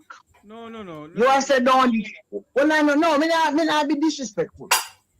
When me understand in Jamaica, it seems to me like when you become a prime minister, or speaker of the house, or a member of parliament, either side, you are the almighty God. You are untouchable. And you no longer use the bathroom. And you don't longer walk on the floor. When Miss Gillette Holness is there, whispered germs and live a PMP live there. Who was she talking? Wasn't we the Jamaican people she talk? Yeah, but Loxley is in agreement. Loxley might agree with her. One of them talk anything when me not like. Me not go back at them, go tell them. Me I tell them, me have to tell them in face. So when me say about the Gillette Holness, but I don't care. So talk about this woman, him this way. But when him in a parliament, I talk about a lack of mic from people. This is these people. When you take bulldozer people, bulldozer down people cultivation, and these people. When talk about people and talk about country, talk about future for grandpitney and great grandpitney. And when you live your house, look, you sit down by your van and a rocking chair easily. When you go like in one is them of God. And a Putin country we live in Jamaica this. Oh, you talk anything you want to. Respect the office, you respect them, you respect we. Boris, you saw them. The office where they sit down in they wouldn't be so disrespectful to people. So when they're in a parliament, or when Nigel Clark in there, Nigel in there disrespect people, I use big terms. Who knows that? We talk about, and I tell lie. You cannot raise income, raise people money from 13 to 15,000, and I insult that. You cannot give security officer $1,000 upon them money, and I insult that. I take the video because we don't know money. We don't use for. We feel make anything and them good thing. Look at $371.8 million. I pay for empty building. Who collect empty building money? see a member of parliament. It's alleged now that the Minister of Health one dead parlor. No. So that's why he makes so much of people them dead. If you go in parlor. Oh, damn fool. Imagine which other country member of parliament him can call up saying one dead parlor. Hold on there now. Who you say own dead parlor now? It's alleged that Christopher Tufton I know an Archer funeral home punished down. And you know why me kind of believe? I come from Dongawala. And I know Mr. Archer used to utter punish down and look at one dead. You know, it was hustling and thing. All of a sudden, we start Archer funeral home there. And we start the government body them used to cut. Like when police shoot somebody, any type of autopsy, a right up as I used to come by Young Street. Then all of a sudden, it's in name Spanish Town funeral home. Then in name Archer's funeral home. Then Archer gets so big, all of a sudden he comes like a balloon. He blow. Right? So something I feel behind it. So we're not idiot. So when people like that, you know, we tell you no. Mek Wi Talk.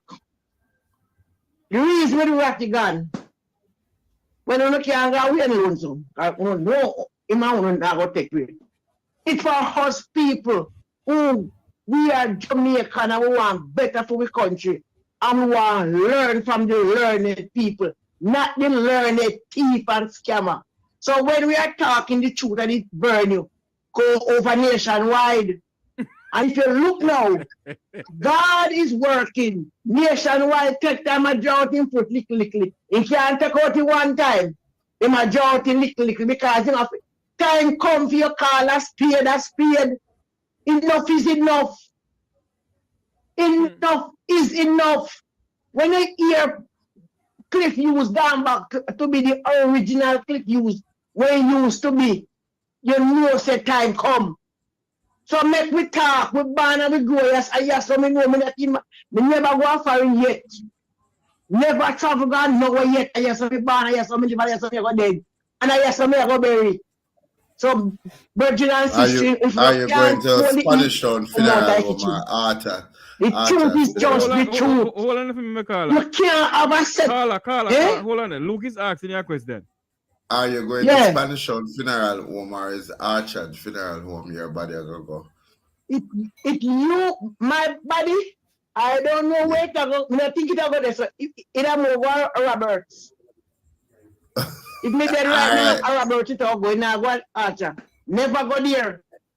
It will move to Roberts funeral home. Let me ask you this. But Jeffrey, I heard this. I saw this thing this morning, but because I can't confirm it, where the lady is saying the contract that is between the House of Tranquility, where they pick up the bodies now, that for persons who die at home has been transferred to Spanish Town. So for you now to go and watch an autopsy done, you have to be traveling from Kingston to St. Catherine, and the lady was over Archer's funeral home. Call it as it is. Yeah, over Archer. So everybody that town, they move from the hospital and carry the Archer funeral home. Even without hearing notice as a family member of the deceased. So if you have a next parlor where you want to go, then take up a long time. And you have to pay money go over there go get it back. Let me ask you. So call us pay that defeat. Let me ask you. Let me ask you and Luke this question. Caller, you get an invitation for go New Jersey. No visa. Yeah. Miss P. There's a lady by Miss Moore. Miss Moore is inviting you to New Jersey. No, it's no visa, Miss Moore. Then I don't get me no visa because me no money at bank. She go get no bank. Yeah, it's more. I mean, I go get you. She got started out for it. But it was an interesting discussion this man. But you know, Jeffrey, when me that grew up, you know, when I come up in the 70s, 80s, 90s, a three funeral women know, are four. Sam Isaacs, Browns, Denison, Madden. Yes. Kingston and St. Andrew alone have 270 funeral women, and every day one I go up, So when them how much people did at Jamaica at daytime for have so much funeral? Yeah, man, something right somewhere. And that is why I don't ask if you know the song here. So if you continue look, you know the song. What a woe situation, what a woe. What a woe city nation, what a woe. Weeping and wailing, lightning and thunder, what a woe. Hey, I don't know why I'm singing that song from today, But take it, me tell you something no happen. No, Luke, but you know that song, Luke? I've heard. It's gonna be wheeling and gnashing of teeth. And when these people find out, too late they're gonna be them cry. Too late they're gonna be them cry. I was at work since there, and I meet this white woman from Slovenia. She said near Russia. And right now she married to a Jamaican. Long time in America, they have big adult kid. And she had planned to come here and live. Because she said she no want to go back to Russia and now we down there. So. Regardless of the inflation and this and that. In now look back, now we are uprooting. If them the people cannot look for one to come here. From Europe. Right, Europe. Why we can't have a piece of gem? Why we can't take care of a piece of rock? That's what Grand Pitney and Great Grand Pitney can't come benefit it. Imagine, when we are talking to Jeffrey, me a 54-year-old, I mean, no Siaga government, good. Me know Mandy government, good. Me know PG government, good. Me know Portia, and me know Bruce, one-term government, good. And me can know Andrew Holness, and this is the worst. There's none of we can say during those times we don't have ups and we have down. And we have this and we have bad. We have corruption too. But never like this one. Nothing blatant like this. Nothing blatant like this. You ever remember when Portia in a power and his security forces them do something wrong? Portia always come out come condemn it. Bruce Golding too, bad to bad. True. But not where police or soldiers who are innocent youth. You never hear the Minister of Security nor the Prime Minister come out come condemn and say, no, call up the Commissioner of Police and say, no man, this is too much. No. You never the only one we see now when he 5 killer Clarendon. You never hear the Prime Minister of this country, as what you said a while ago, condemning a murder. Any brutal murder in this country. You never hear the Minister of National Insecurity. Luke, remember you're live on air now, Luke. Young lady with a clear. Luke, remember you're live on air. And I'm hearing everything you're saying. Anyway, you never hear the Prime Minister come out and speak about these things. The same way the Prime Minister of Jamaica. The same way the Prime Minister of Jamaica hold the Jamaican people an apology. And before Nigel Clark said to the Prime Minister, sir, you hold the Jamaican people an apology because you walk out on them. None of them listening to him. Not one. The minister then disrespect we and take we because what? The 99% of Jamaicans do not know the Constitution. And thank God the people like Uno. Thank God the people like Uno. We can teach you the Constitution and know you're right and you're wrong, and what you can do, what you must not do. And if that happens, what you do. God bless you, no. God bless you, woman who can come here. God bless you, no. And may God continue to bless you, no, and pick me.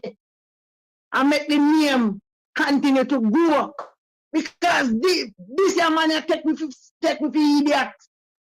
And continue to do it. And Nigel Clark, I'm going to give you a homework. the person or persons who plot and kill Keith Clark, or you fi call him uncle, and he will go look for you in that parliament and show off.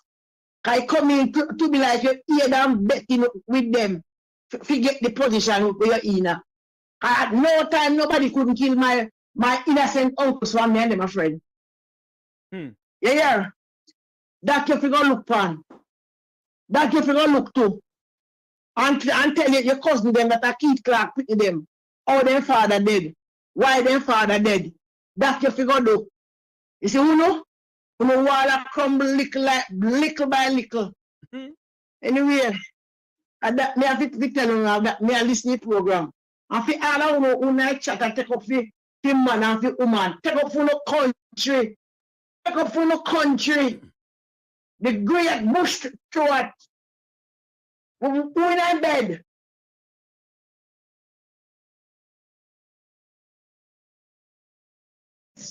He's no more to be around.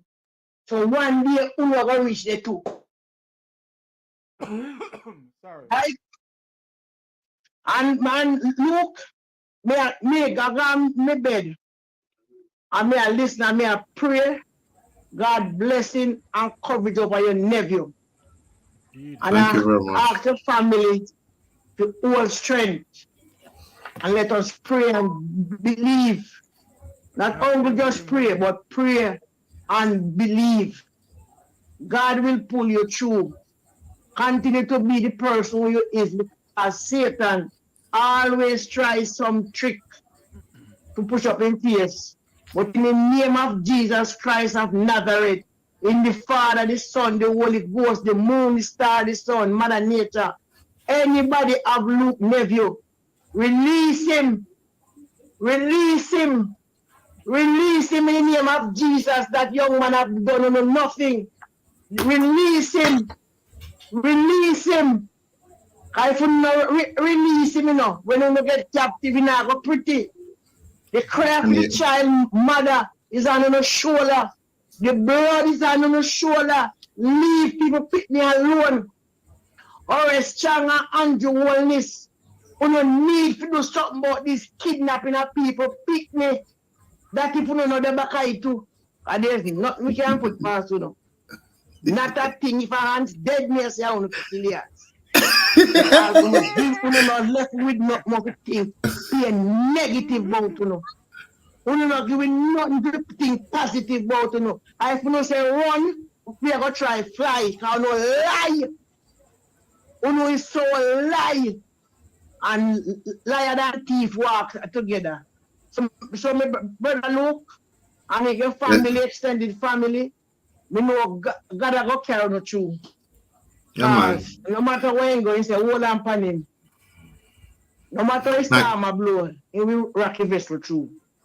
And to all of the Jamaican people far and wide who have watched the show, may I ask you to help me put together and pray solemnly, ask God to return back the young man to his family. As a mother, grandmother, great-grandmother, I know the pain that the family going through.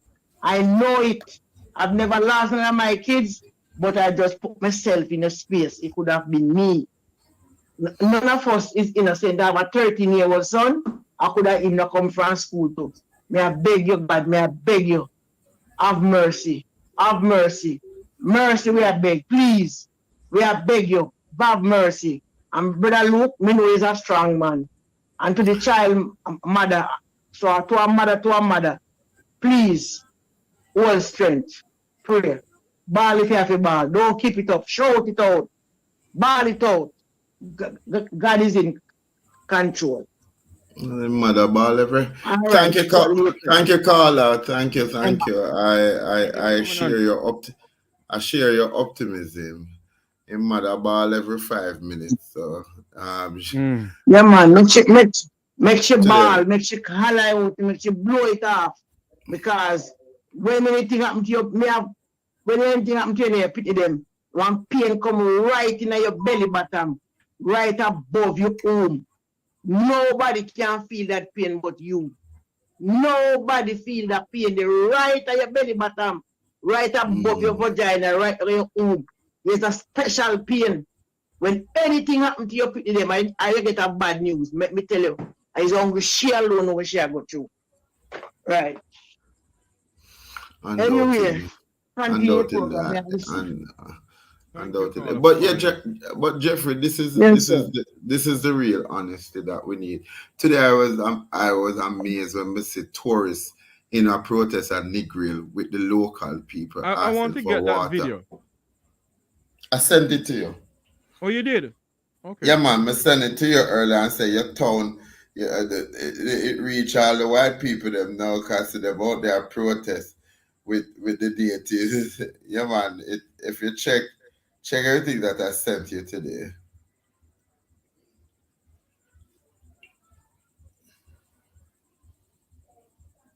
Me no know, you know. Somebody asked me a question. How Mr. Holness say him a Seventh-day Adventist Christian? I don't know if Mr. Holness is a Seventh-day Adventist Christian. You know. He say it. I don't know if Mr. Holness is a Christian. All I can say is that the Jamaican people have reached a point. Claim control over your glucose levels overnight with a powerful yet simple sugar hack that... We're going to take... Oh. So it's only some people program, some people can go on. I'm going to call you and talk to you about something, Luke. Okay. The numbers to call in for the program, we're going to cut off the program in the time now, is 954-529-8030. 954-529-8030. Alright, Jesus. We have some Jamaican people who, because they have PhD and all sort of D behind their name. Dear God. Anyway, Luke. Yeah. Your closing remarks. The time has come for all well-thinking Jamaicans. I think we all can think for ourselves. Certainly the caller calls your program, and every time you listen to her, she makes more sense than the finance minister and the whole cabinet of the current administration. It means that Jamaicans are thinking about their future in a real way and are looking forward for good leadership that sets the environment for the talent of the people around them to grow and flourish. Hold on there for me, look. I have a call coming in. Hold on a minute. Sorry. Hello, good night. Welcome to the Mek Wi Talk. Hold on for me. Go ahead, sir. Oh, hold on there. I'm not hearing anything you're saying. Hold on a minute. Hold on. Hold on for me, please, sir. No. Go ahead now. Yes, caller, go ahead. Go ahead now.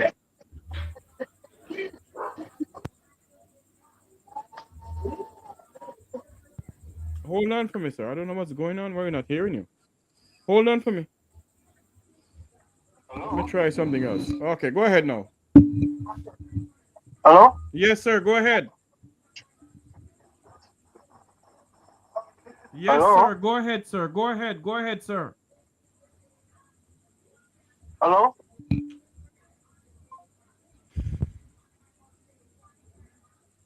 I'm telling him to go, but you're not hearing us. Call back because we're hearing you, but you're not hearing us. Hello, good night. Welcome to the program. Good night, Jeffrey. How are you, sir? I'm here and looking and living, sir. All right. Luke, how are you? I'm good. He's hanging in there. He's good.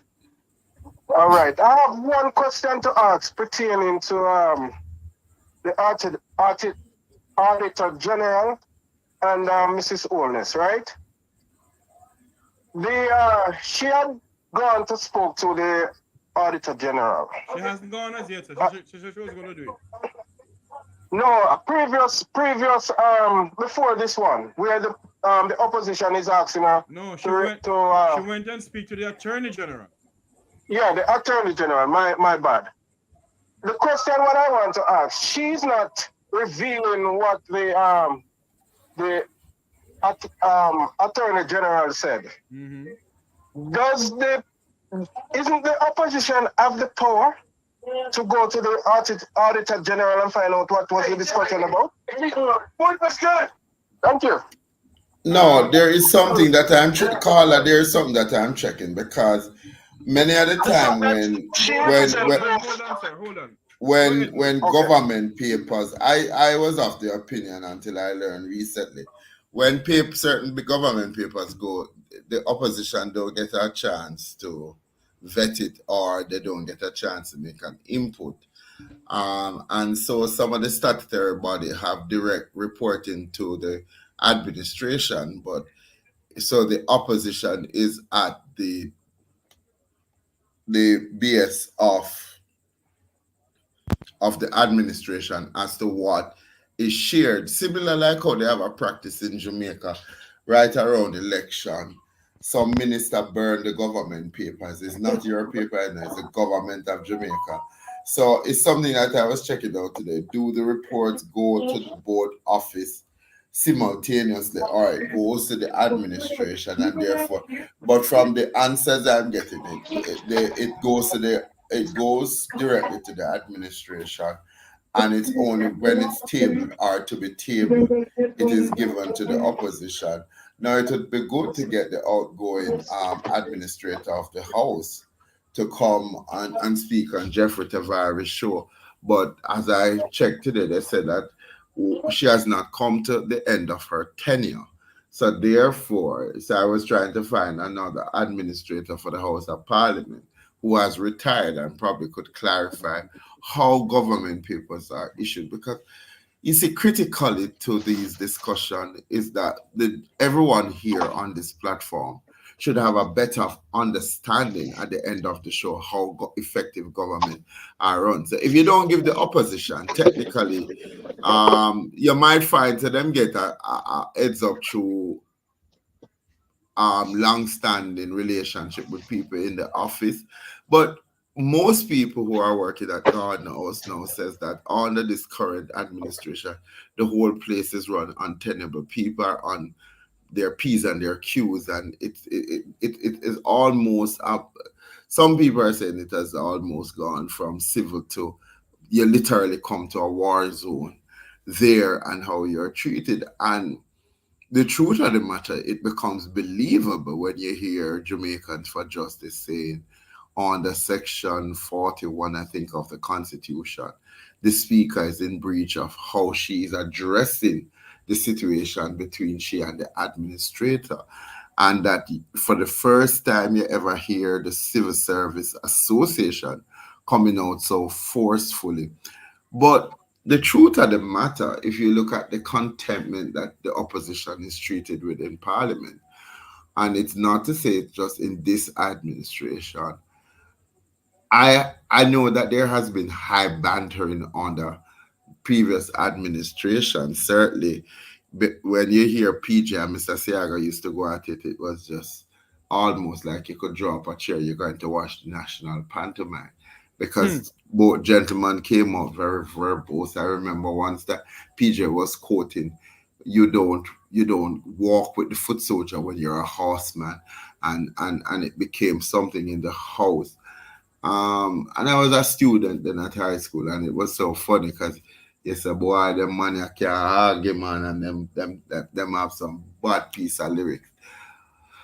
But it would be interesting for us to get an insightful thing on exactly how the speaker has really adopted or has taken on the role, and what is her level of understanding. Because if you are a sitting speaker of the House and Jamaican for Justice is now telling you that you should check Section 4, I think it was something in 41, when I heard when I heard the clip from the lady from Jamaican for Justice, and it was the same section that the lady from the Civil Service spoke to about how do you reprimand the administrator for the Parliament, and that Mr. Holness is not in a role to do that. Hence, her disappearing from the budget debate must have been one. Somebody said, you're not fully understanding your role. The caller a while ago made a valid point. Jamaicans don't understand their constitution. We will speak to it when we see a police come and say, you think me don't know me right? No, you don't. Most of you don't. Right? Because your first right is not to speak, is to listen to what is being said to you, and by any means necessary, try to keep your record, whether you observe the person that is standing near to you who might be hearing what is being said. Recently, a young lady was talking to me about her fiance came to visit her at her house, and two policemen stopped, and she said she came and looked over the fence, and when she saw how they were speaking to him, she said, officer, so not deal, well, we could not deal with him. And the policeman in return said to her, Warren girl, move from the wall up. True, you have man from outer road, you think you are somebody. No, you know, Jeffrey always say, in what modern democracy this happened. But you wondering in 2024 why our men at the JCF is still behaving like this. Why there is not a mutual respect for the citizen. How would you have spoken to me if she had come look outside of the fence in Norbrook, Cherry Gardens, Beverly Hills, Zadie Gardens, or one of the posh places? Would you have treated her like that? So it's just when you look at it, the more things change, is the more it stays the same. And we really need people who are come just store up the answers now and get into the meat of the matter. Caller, you still there? Yes, I'm still here. Yes, sir. Yes, I know you're gonna wrap up, but I want to say this one thing before I go. When I was listening to Mr. Powell asking the question to the House Speaker, to be honest, I tell you, the man talk like he's a little child, bowing his head talking to his mother. The man has no vigor, no vitality, no strength in his voice, talking to the House Speaker. And the House Speaker could say to him, you could repeat all you want. But did you hear a caller yesterday? You hear one minute and tell somebody say, remember you wash up, you know, you want to wash up politician. Hold on. Thank you. Caller, do you know who Mr. Warmington was directing that commentary? Wash up. Mr. Warmington, who has now I don't know. There are many who believe that it was Philip Paulwell, but when you look, Philip is saddled with the same set of sin that Warmington is saddled with, and it's just so funny. The two of them have two long tongues. But when you look at what happens in the middle of Parliament yesterday with Juliet and her bantering and Julian, and you could hear it going back and forth, it's almost like the People's House for Justice and well-thinking has become a big tenement situation where every day this is how we have verbose discussion, and we cuss out each other, we tear down each other. And then when you look outside of it now, like you got a boys' champs in a caller, you have KC, which is the schools of the gods, and all other schools are inferior school. But we have champs war. When you hear say KC boy them go downtown and them fight, and Calabar boy them leave Red Hills Road for go meet KC boy down there, you ask yourself, where else you see this kind of behavior emerging? And you look at the Parliament. Me just believe that any day soon now, people are going to physically start assault people, because every time you hear them say, step outside, step out. I don't really want somebody to step outside and see what happens. Because it's almost like you send some big immature children to do an adult's job. When you're doing the cheap 303 psychology, people tell you say don't take nothing personal. And if you know what the other person is saying is not true, I was amazed when me hear that Mr. Warmington decided that he might go take up back the chairmanship of Area 3 after him stepped down and made such utterance that after the man fire him, him now got elect nobody, him will only be running with particular MPs. And so you realize that there is trouble in the camp because Mr. Warmington believes that you must be bad and you must be wrong and strong, and that he has everybody's ticket in the parliament. And that to me is a real dereliction of duty, because your duty is to maintain the decorum and the decency that goes with the office. And there is seemingly no more decency and decorum. And it's not just Jamaica. It's right across the board now, how we speak to each other.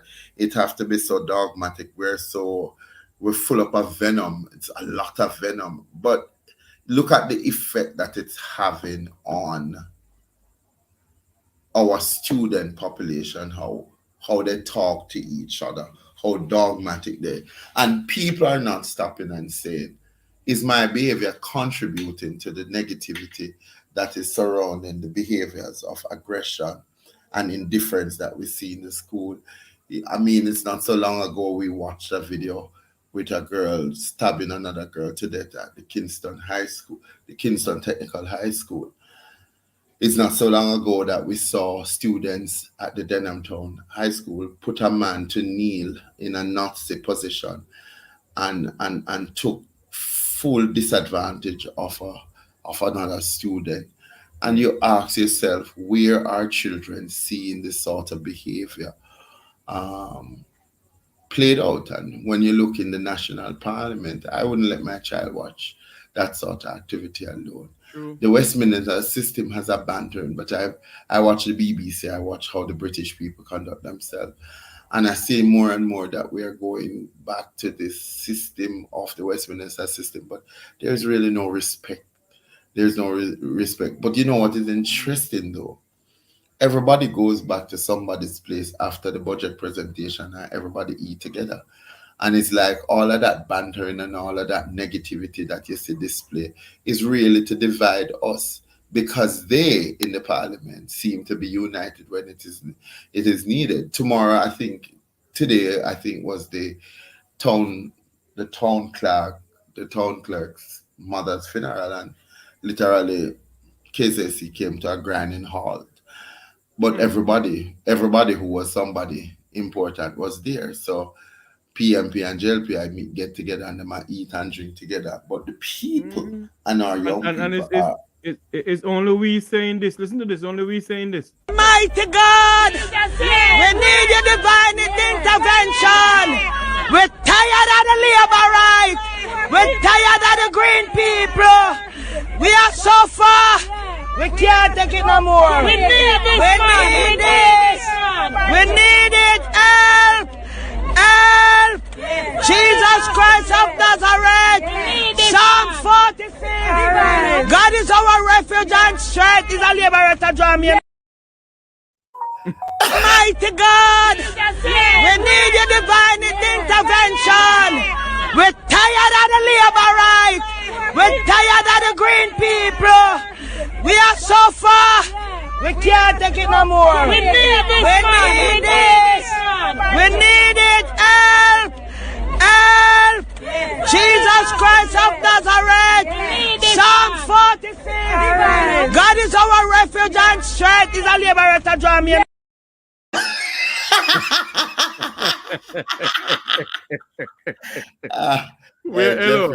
One thing with us, you know. We are set up people who no matter what, you know. Jeffrey, we're full of comedy, man.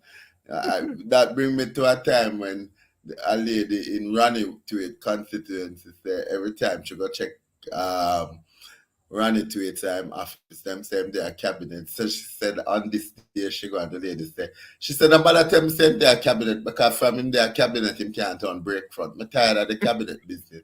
Him forgot turn break front. Oh no.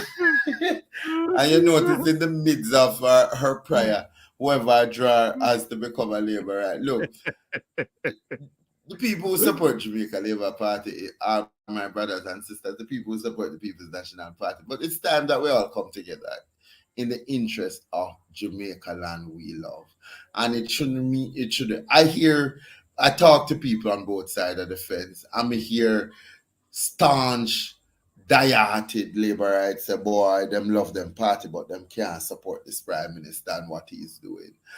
And so it's interesting when you hear them sometime. I sat down with somebody from the Jamaica Labour Party and he gave me an earful. He said, look, when we're done, we won't know if this is Jamaica or one of those country. When they're done, Jamaica will be like Sri Lanka. Right. I think that was the same country that he called. He says this man he's not taking the country in the right direction. Look, I didn't want the Prime Minister to fail. Him young and him come in and him say him they're gonna do some things. But you must judge a man based on what him do and not necessarily, what him do and not what him say. This Prime Minister said term limit.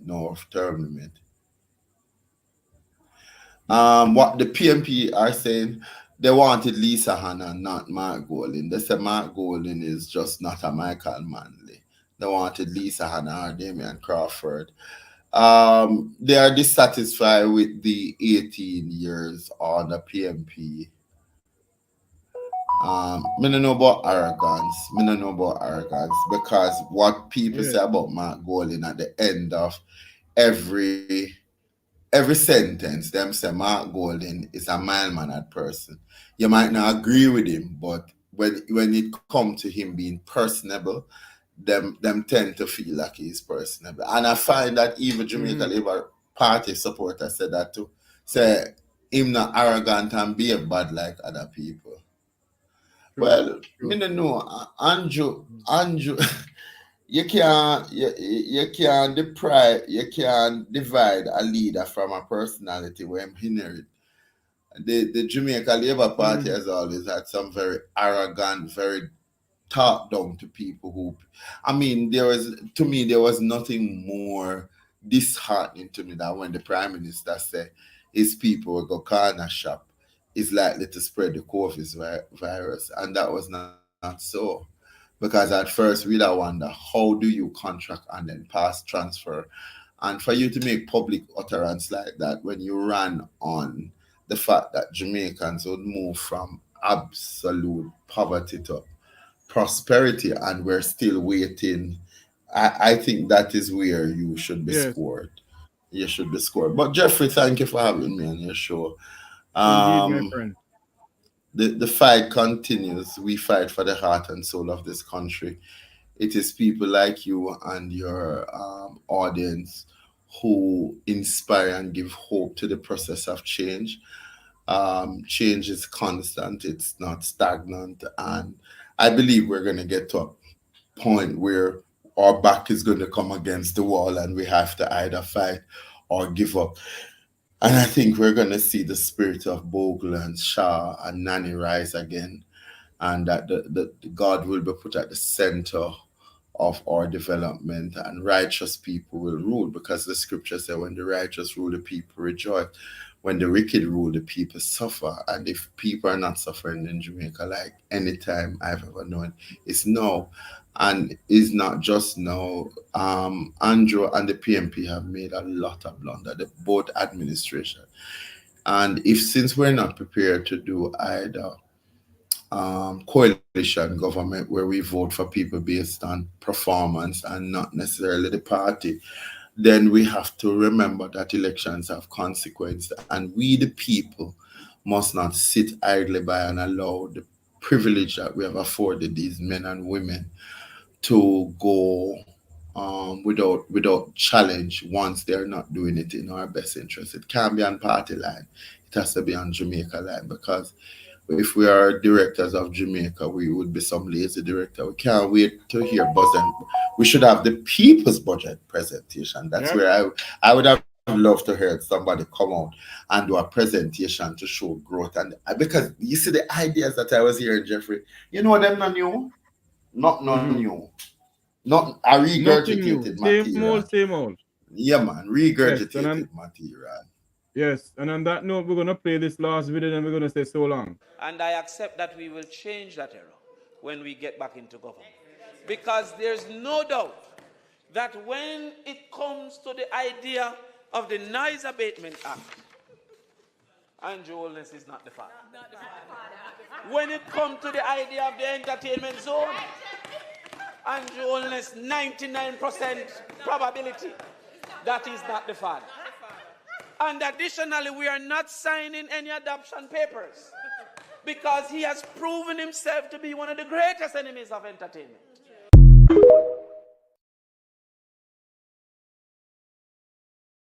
But I will when I get with father still, you know. Aye. Anyway, this is where I say so long from here for tonight. I want to say thanks to Luke George Cook, thanks to all the callers, thanks to all the subscribers, and thanks to all those who continue to make the Mek Wi Talk program a part of your home, a part of your family. Thank you all very much for coming on. Thank you, thank you, thank you, thank you, thank you, thank you. Remember to like, share, and subscribe to the Mek Wi Talk Jeffrey Tavares YouTube channel. Until tomorrow, when we join us again, you all have a great night, everyone. Good night, and may God bless you.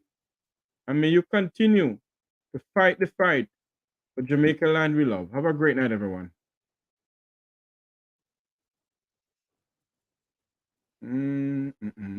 Hold on for me. I can't find. Uh-oh. Oh, here we go. I'm looking for the theme song and can't find the theme song.